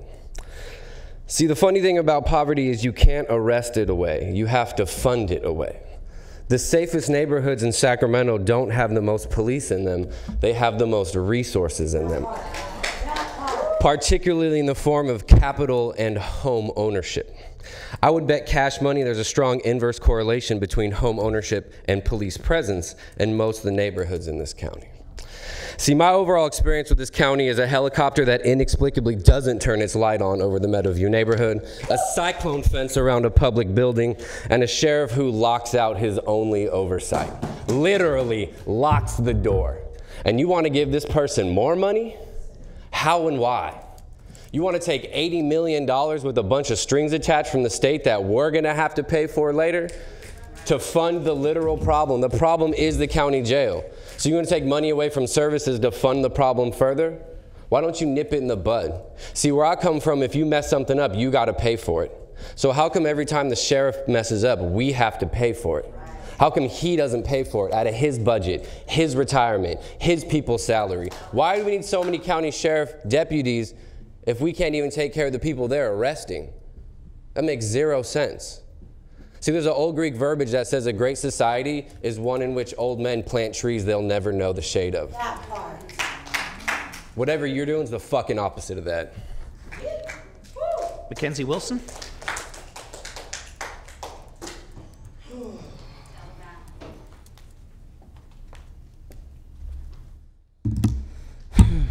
I stand before you terrified. I'm terrified of the current state of my community and of the directions in which you are taking us. I'm seeing a rise in fascism and that you are literally a direct arm of it. What we know is that criminalization doesn't work.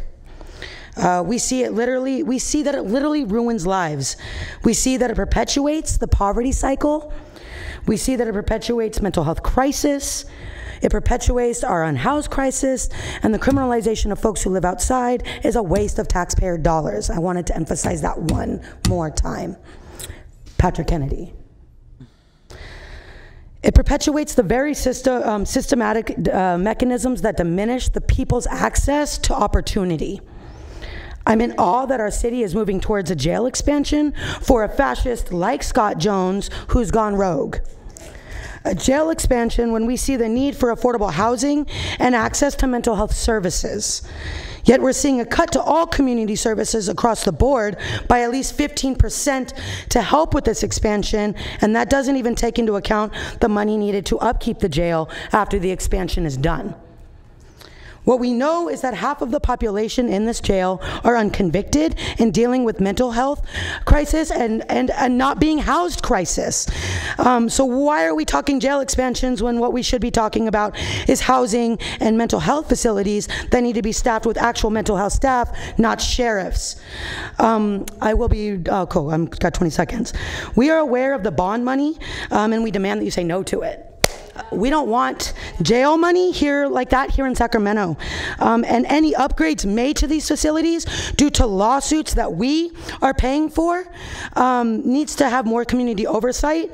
And you're looking at a group of knowledgeable ass folks that want to be a part of that, that are demanding to be a part of that process. That's about it for me today. So I look forward to hearing from y'all. Thank you. Courtney Hanson.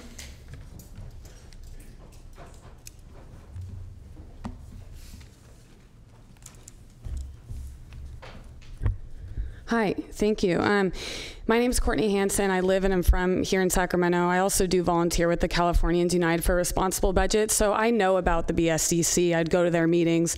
I was part of stopping SB 1022 and ensuring that this type of bond money doesn't continue to show up in our communities, and I would look forward to talking to you more about that. These expansion plans are about one thing, in my opinion, which is a defeatist position that accepts that the only money available to invest in our communities is jail money. Expanding the jail is a decision. It is not inevitable to further destabilize vulnerable communities. And I genuinely ask you 10 years from now, do you want this to be your legacy? 60 to 75% of the population is pretrial. Many just can't afford bail. Over 50% of the people in jail have been diagnosed with mental illness, and if you don't have it when you go in, there's a good chance you will get it from being in the jail. Black people make up 37% of the jail population and less than 11% of county residents. How is that so? This is not about safety. It is about using jails as a catch-all solution to our social and economic problems, and the effects are devastating. People are not rehabilitated. They have to desperately rehabilitate themselves from the experience of incarceration. Sometimes people ask me, how did I get involved in this work? Well, in 2010, I spent a night in Sacramento County Jail, and I have been involved in this work ever since. Jail is the worst thing I have ever experienced or seen. I was not surprised by what I read in the lawsuit. One of the plaintiffs of the lawsuit allegedly spent nearly 8 years in solitary confinement, 23 hours or more in a small cell every day, experiencing auditory hallucinations, deep in depression, severe anxiety, suicidal thoughts, and vitamin D deficiency. I asked myself when I left in 2010 from one night, what does this place actually do to people? It is dark. Have any of you ever been to jail? Do you know what it's like to be forcibly isolated? Sheriff Scott Jones says the new Jailbird series is real and raw. It's his own disgusting fantasy of what he oversees. There is nothing real about that exploitative series. If you want to know what's real, hang out in front of the jail. I've been working with people for 7 years, currently and formerly incarcerated, if you want to know what jails really do to people. The $80 million coming from SB 1022 is not free money. We urge you to consider a different legacy for yourselves and for us. Thank you. Thank you.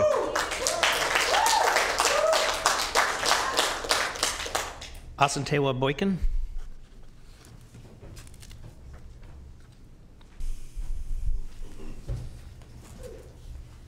Hello, my name is Asantewa, and I'm a registered nurse.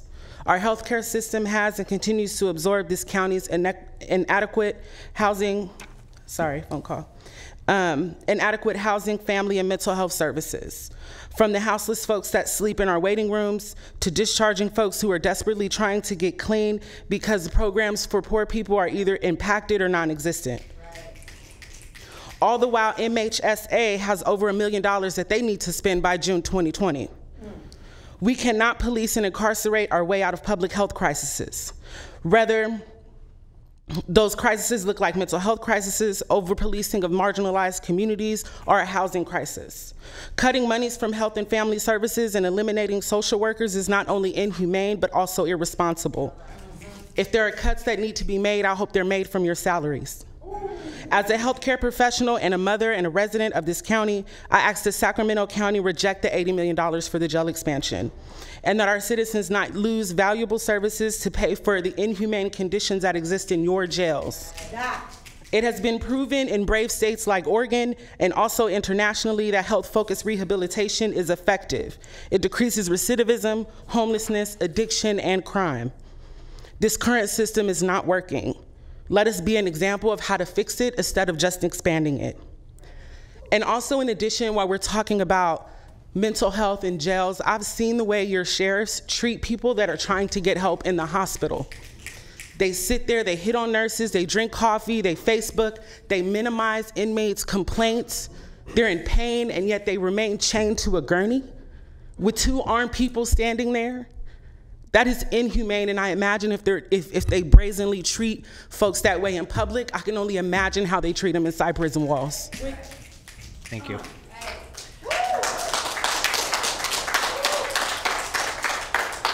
Mary O.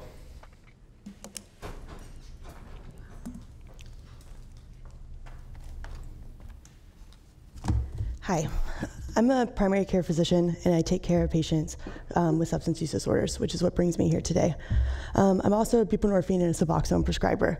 If you guys aren't familiar with this medication, it's a part of medication-assisted treatment that, along with methadone and naltrexone, can be used to treat opioid use disorder. Everyone's heard that opioid use disorder is on the rise, and in the jail, almost 2/3 of folks have a substance use disorder. The good news is, as we know, that we have life-saving medications to help patients with opioid use disorders. There's study after study after study that shows that these medicines save lives, prevent overdose, and improve the quality of people's lives. Not only do they help them, but they save their lives. And just to put it in perspective, so the long-term mortality associated with opioid use disorder, compared to that with a person who has a heart attack. If you have a heart attack right now, in the next 10 years, you're twice as likely to die than someone who has not had a heart attack before. If you have an opioid use disorder, you're 5 to 50 times more likely to die. And so that is what we're looking at here. Medication-assisted treatment is standard of care. It's supported by all the major medical organizations, all the major addiction organizations, and even the National Sheriff's Association and the National Commission on Correctional Health Care. So this is all the great information that we have. The bad news is that these medicines aren't offered at the Sacramento County Jail. And instead, patients there are forced to withdraw in painful, dire circumstances off opioid medications. They're not given any help. They're not given help when they're in jail. They're not given help when they're out of jail. And they're not giving access to this life-saving medication. And so this is all to say, no one's getting well there in that jail. They're only getting worse, and they're being made sick. And that's all. Thank you. Nikki Jones.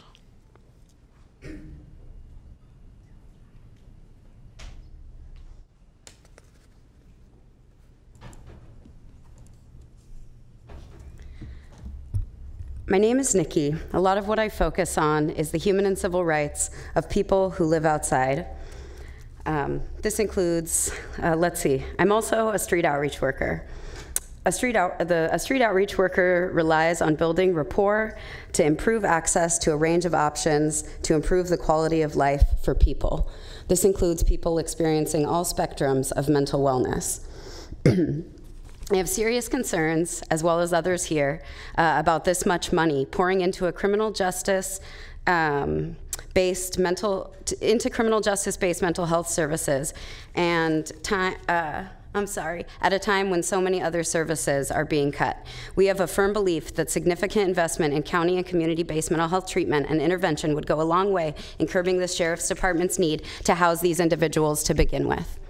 Incarceration rates and access to diversion or mental health treatment while incarcerated are still all shamefully racially biased in their implementation, certainly by the Sheriff's Department, but also by all elements of county court systems. My own experience also leads me to believe in the urgent need to invest in community solutions and achieve mental wellness for Sacramento County residents and take our loved ones out of the hands of Scott Jones and these abusive conditions. In a mental health crisis downtown for hours after a week of building anxiety led to a lack of sleep, food and water, increasing hallucination, paranoia. When my friends arrived to take me home or to the hospital, Sac PD intervened. The impact team sent me to Sac County Jail.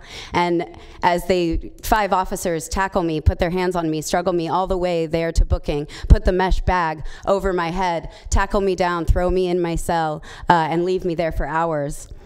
When my delusions had finally stopped raging and existed instead as quiet terror, finally sitting, head down on my knees, many hours into captivity in Sac County holding cell, my mental health referral finally came. I think at least. Hard to tell when you're delusional. A group of people came to the door, mostly sheriff's officers, and asked if I needed anything. Then several hours later, the deputies came in, lifted me out the door, down the hall, and onto I Street, struggling against their touch and still completely outside of shared reality.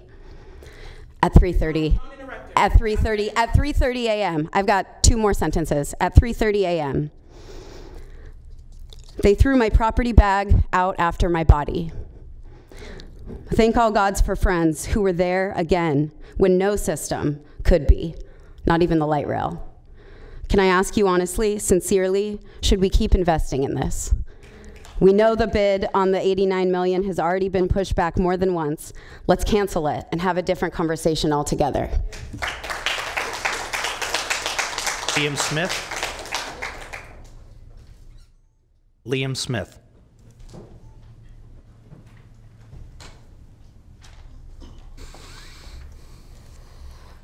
Good morning.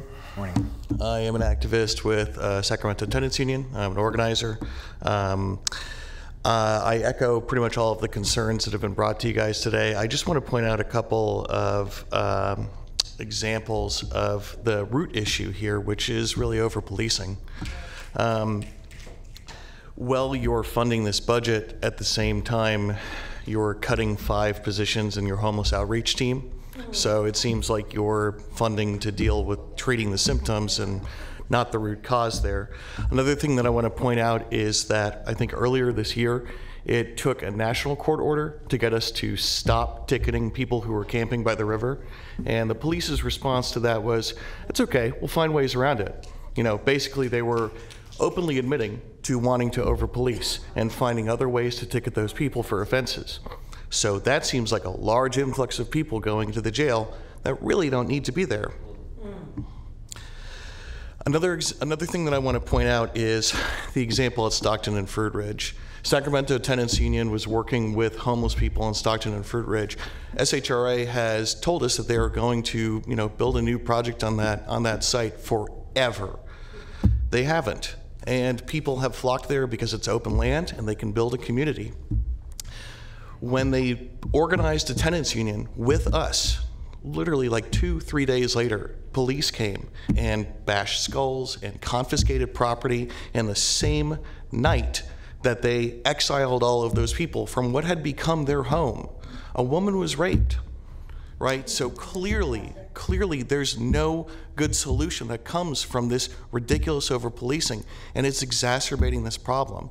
Finally, the last thing that I want to say, this lawsuit that all of these changes are supposed to be stemming from comes from realignment. And the goal of realignment was to bring low-level offenders back down into the community, evaluate them, and bring them back into our community, not into our jails.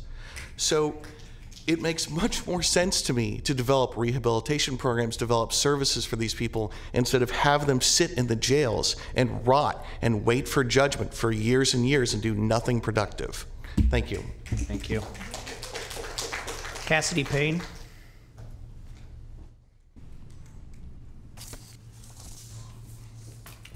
Hi there. How y'all doing today? I wanted to ask you how you were doing before I started speaking, because I didn't know if you guys were still awake or not. I see a lot of valuable community members out here today. I'm not with any particular outreach program. I'm just a concerned citizen. I see a lot of this money going towards a really shitty purpose. And I see a lot of really stony faces in front of me. And I'm disappointed to be so proud of where I live, to be so proud of where I grew up, and all I'm being met with are brick walls. All 4 of you that bothered to show up today should be horrified at the stories you've heard, at the testimonies you've heard. You should be horrified at the thought of putting Sacramento's children in jail someday. Not everybody that's in Sacramento County Prison is covered in tattoos and has 3 murder convictions. Some of them just smoked a little weed. Some of them are just traffic convictions. Most of them are still legally presumed innocent. And most of them are children. Most of them are still emotionally what you and I would consider children, people younger than us, people who made one mistake that's going to follow them around for the rest of their lives. I grew up in Folsom. When I used to drive up Iron Point with my mom, she would point towards Folsom High School and say, "That's the school you're going to go to someday."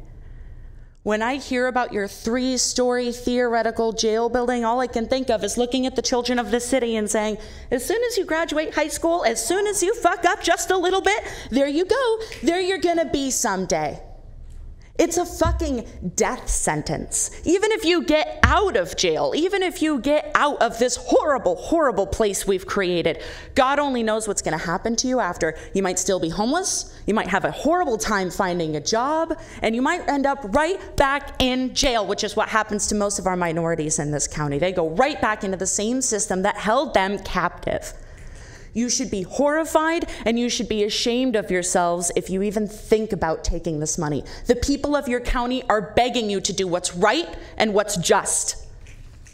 Take their advice. Liz Blum. Thanks for the super convenient meeting hub. I think we pulled out more folks than you had in this whole meeting today. You might want to listen. Hi, my name is Liz Blum, and I'm here as a community member, as a graduate student, a loved one of currently incarcerated people, and as a sister of someone who struggles with mental illness that has been exacerbated by county jails. Okay. Love you. The first time my brother was locked in a cage, he was 19 years old. Sorry. Whew, can I get my time back? Okay. I've been letting everybody go over, so. Okay, thank you. Okay. While he was experiencing a severe mental health crisis. My mom attempted to bail him out of jail, and when she visited him, he held up a piece of paper to the glass that asked, thank you. Also hearing my friends talk is like, whew. He held up a piece of paper to the glass that asked for someone to contact his mom for him. So obviously not of sound enough mind to communicate his needs when he was locked in a cage for 15 days. I wish I could forget the stories of his time there. So it's also important to recognize, as has been said before, that if one is not already experiencing challenges with mental wellness, the trauma of being locked in jail is more than likely to cause mental illness. 3 years later, I can say that his time in jail has severely traumatized him and left him with lasting effects on his mental illness, in addition to costing my working class mother thousands of dollars. There's no possible scenario where my brother could have received any type of lasting mental health treatment while in county jail. And there's no possible scenario where the sheriff's department is qualified to provide that treatment and healing. While your plans to implement mental health programs in Sacramento County jails means well, I think you guys actually probably think you're doing maybe a good thing. It's actually severely misguided. No one can get well in county jail. Before moving forward with this jail plan, we ask you to do a community impact report. It's critical to determining how this expansion will affect our community here in Sacramento, not just people who have experienced incarceration, but their loved ones. We must prioritize spending public dollars towards strengthening our community-based programs and human services instead of cutting them. And in order to have true public safety, we must meet the basic needs of every single person in our community.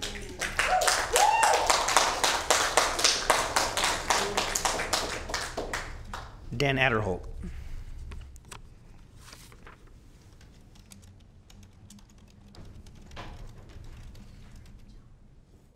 Hi, I'm Dan Adderholt, Executive Board Member of the City of Natomas Community Association and head of the Homeless Committee in Natomas. I came here for a different reason, but I'm pretty appalled what I am hearing right now. I want to thank these people for standing up for what they believe in and speaking against this, because I happen to agree with them. But I'm here about AB 137, Patrick Kennedy, Ms. Frost, Ms. Peters.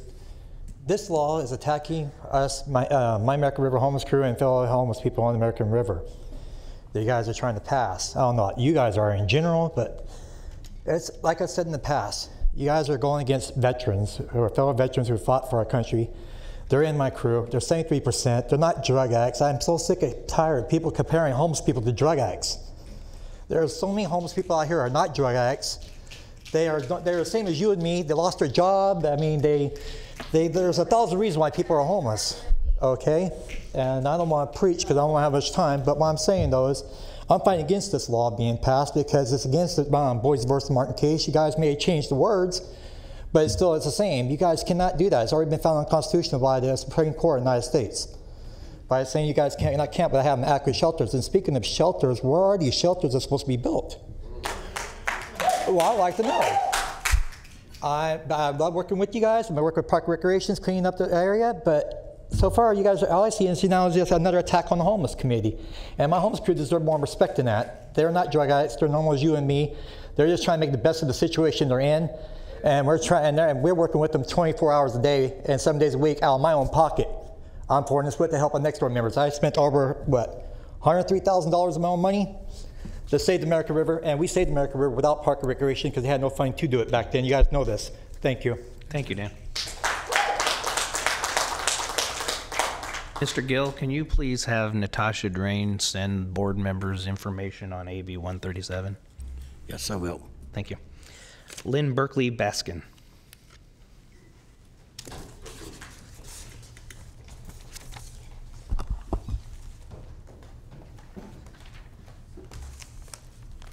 Good morning.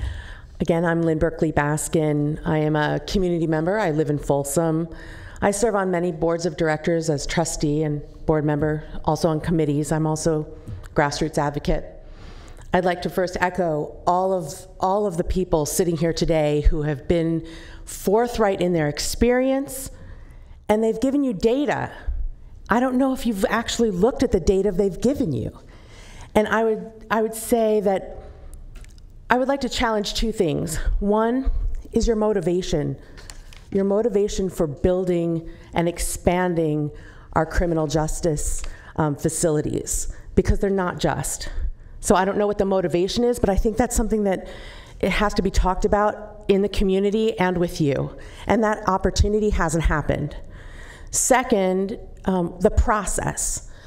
There has been, to my knowledge, on the site, no cost-benefit analysis, no racial impact analysis, no community impact analysis.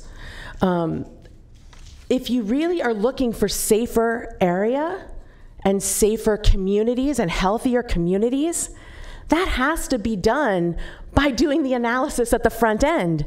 I don't see any analyses, none, except for cost. I see cost, but I don't see any benefits, and I don't hear anybody telling us any benefits, because we know if we're really looking at this intellectually by the data, we know there is no benefit. There is no benefit. So we're really responding from a place of fear and emotion, and that's not really helpful.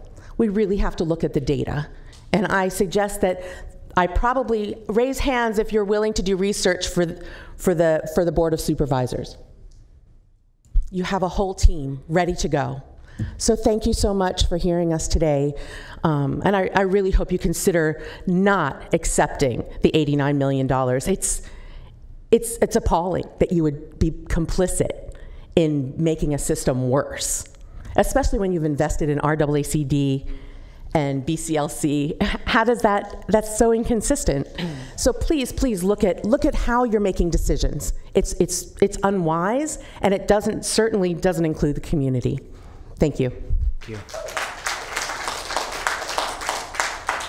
Henry Ortiz.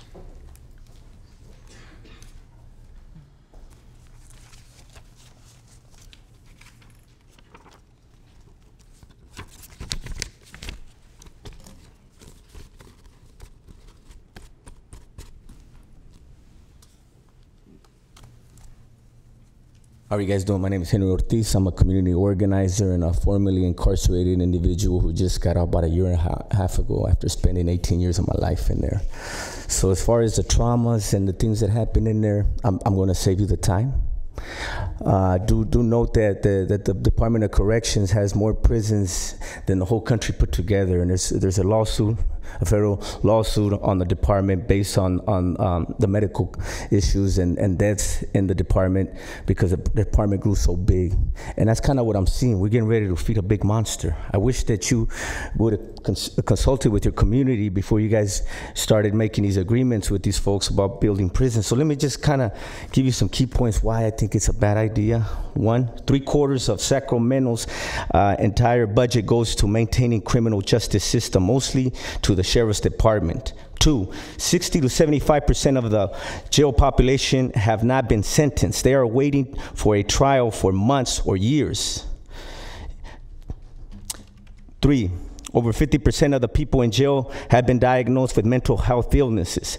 People with mental health illnesses also spend most of their time in solitary confinement in the jails. And it says also 50% of the people charged with misdemeanors are experiencing homelessness. Black people make up 30% of the people in jail, right? Just some key points to consider. 5, when people are held in jail waiting for trial, they lose their jobs, custody with their children, access to medical. So when these people come back home, they're homeless, right? I mean, we're doing them a disservice. Many people with mental health illness cycle in and out of Sacramento County Jail over and over again without ever getting the treatment they need, right? 7, all over the country, the county and state systems, they have reduced their incarceration rates by 30, 40, and 50%, simultaneously have reduced crime rates. 8, many of the people with mental health illnesses, substance abuse disorders, who are homeless in jail can be served better and safer communities if we reinvest. How about we take that money and invest it in housing and trauma therapy and just food. A lot of these brothers are hungry. Have you been to South Sacramento? I serve in that community, and it's scattered all over the parking lots ever since they did that raid on Fruit Ridge and Sacramento. So these are some things that we really gotta consider. I mean, whose communities are we keeping safe? The rich communities or the hood communities, right? When my car gets broken into, I can't be mad, because if I was in that predicament, I'm hungry. My system's not doing anything for me. My country's not doing anything, so I have to do what I gotta do. Sorry, but I gotta eat. And that's what we've been experiencing in South Sacramento. Let's work on helping here our communities. Work with us, right? We'll support you. You know what I mean? And so just real quick, just like our community organizers shut down the plans to build more county jails in LA and San Francisco, our intention is going to shut this out. So either you work with us or against us, but we're going to work this out. Thank you. Thank you, Henry. That is the final card I have. Thank you all for being here. Thank you for your passion. And you can speak behalf of everybody here. We would more than love to make a comment right now, but unfortunately we cannot. So that being said, we have a little more time to do appointments. Okay. Item 47. You are continuing to August 20th, the Sacramento Environmental Commission and the Sheriff's Outreach Community Advisory Board. For Carmichael Recreation and Park District, Supervisor Peters. Yes, I'd like to nominate and reappoint Byron Borman to the Carmichael Recreation and Park District. Okay. Developmental Disabilities Planning Advisory Council, Mr. Kennedy. Chief, recommend nominating Bonnie Douglas to the professional seat of the Developmental Disabilities Planning Advisory Council and continue the remainder to August 20th. Disability Advisory Commission. Chiefs recommend continuing to August 20th. Natomas Community Planning Advisory Council, Mr. Kennedy. District 1 reappoints Jamie Cutlip to the Natomas Community Planning Advisory Council, and please continue the remainder until August 20th. And Sacramento County Youth Commission, Supervisor Kennedy. Continued August 20th. And Peters. Continue to August 6th. And Supervisor Frost. Please nominate Vishruth Nagam and waive the process, please. Second. Please vote. Unanimous vote with those members present. And Supervisor Natoli. Continued August 21st. Okay. And that concludes your nominations. All right, then we do have closed session. Yes, we do. So we will stand in recess.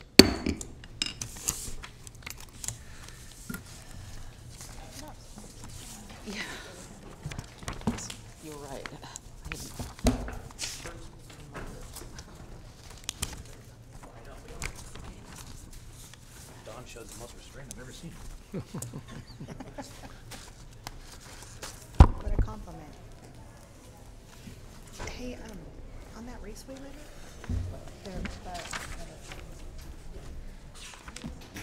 These business cards to the supervisors. I'm just going to email them asking for appointments. Sure. I just wanted to come in.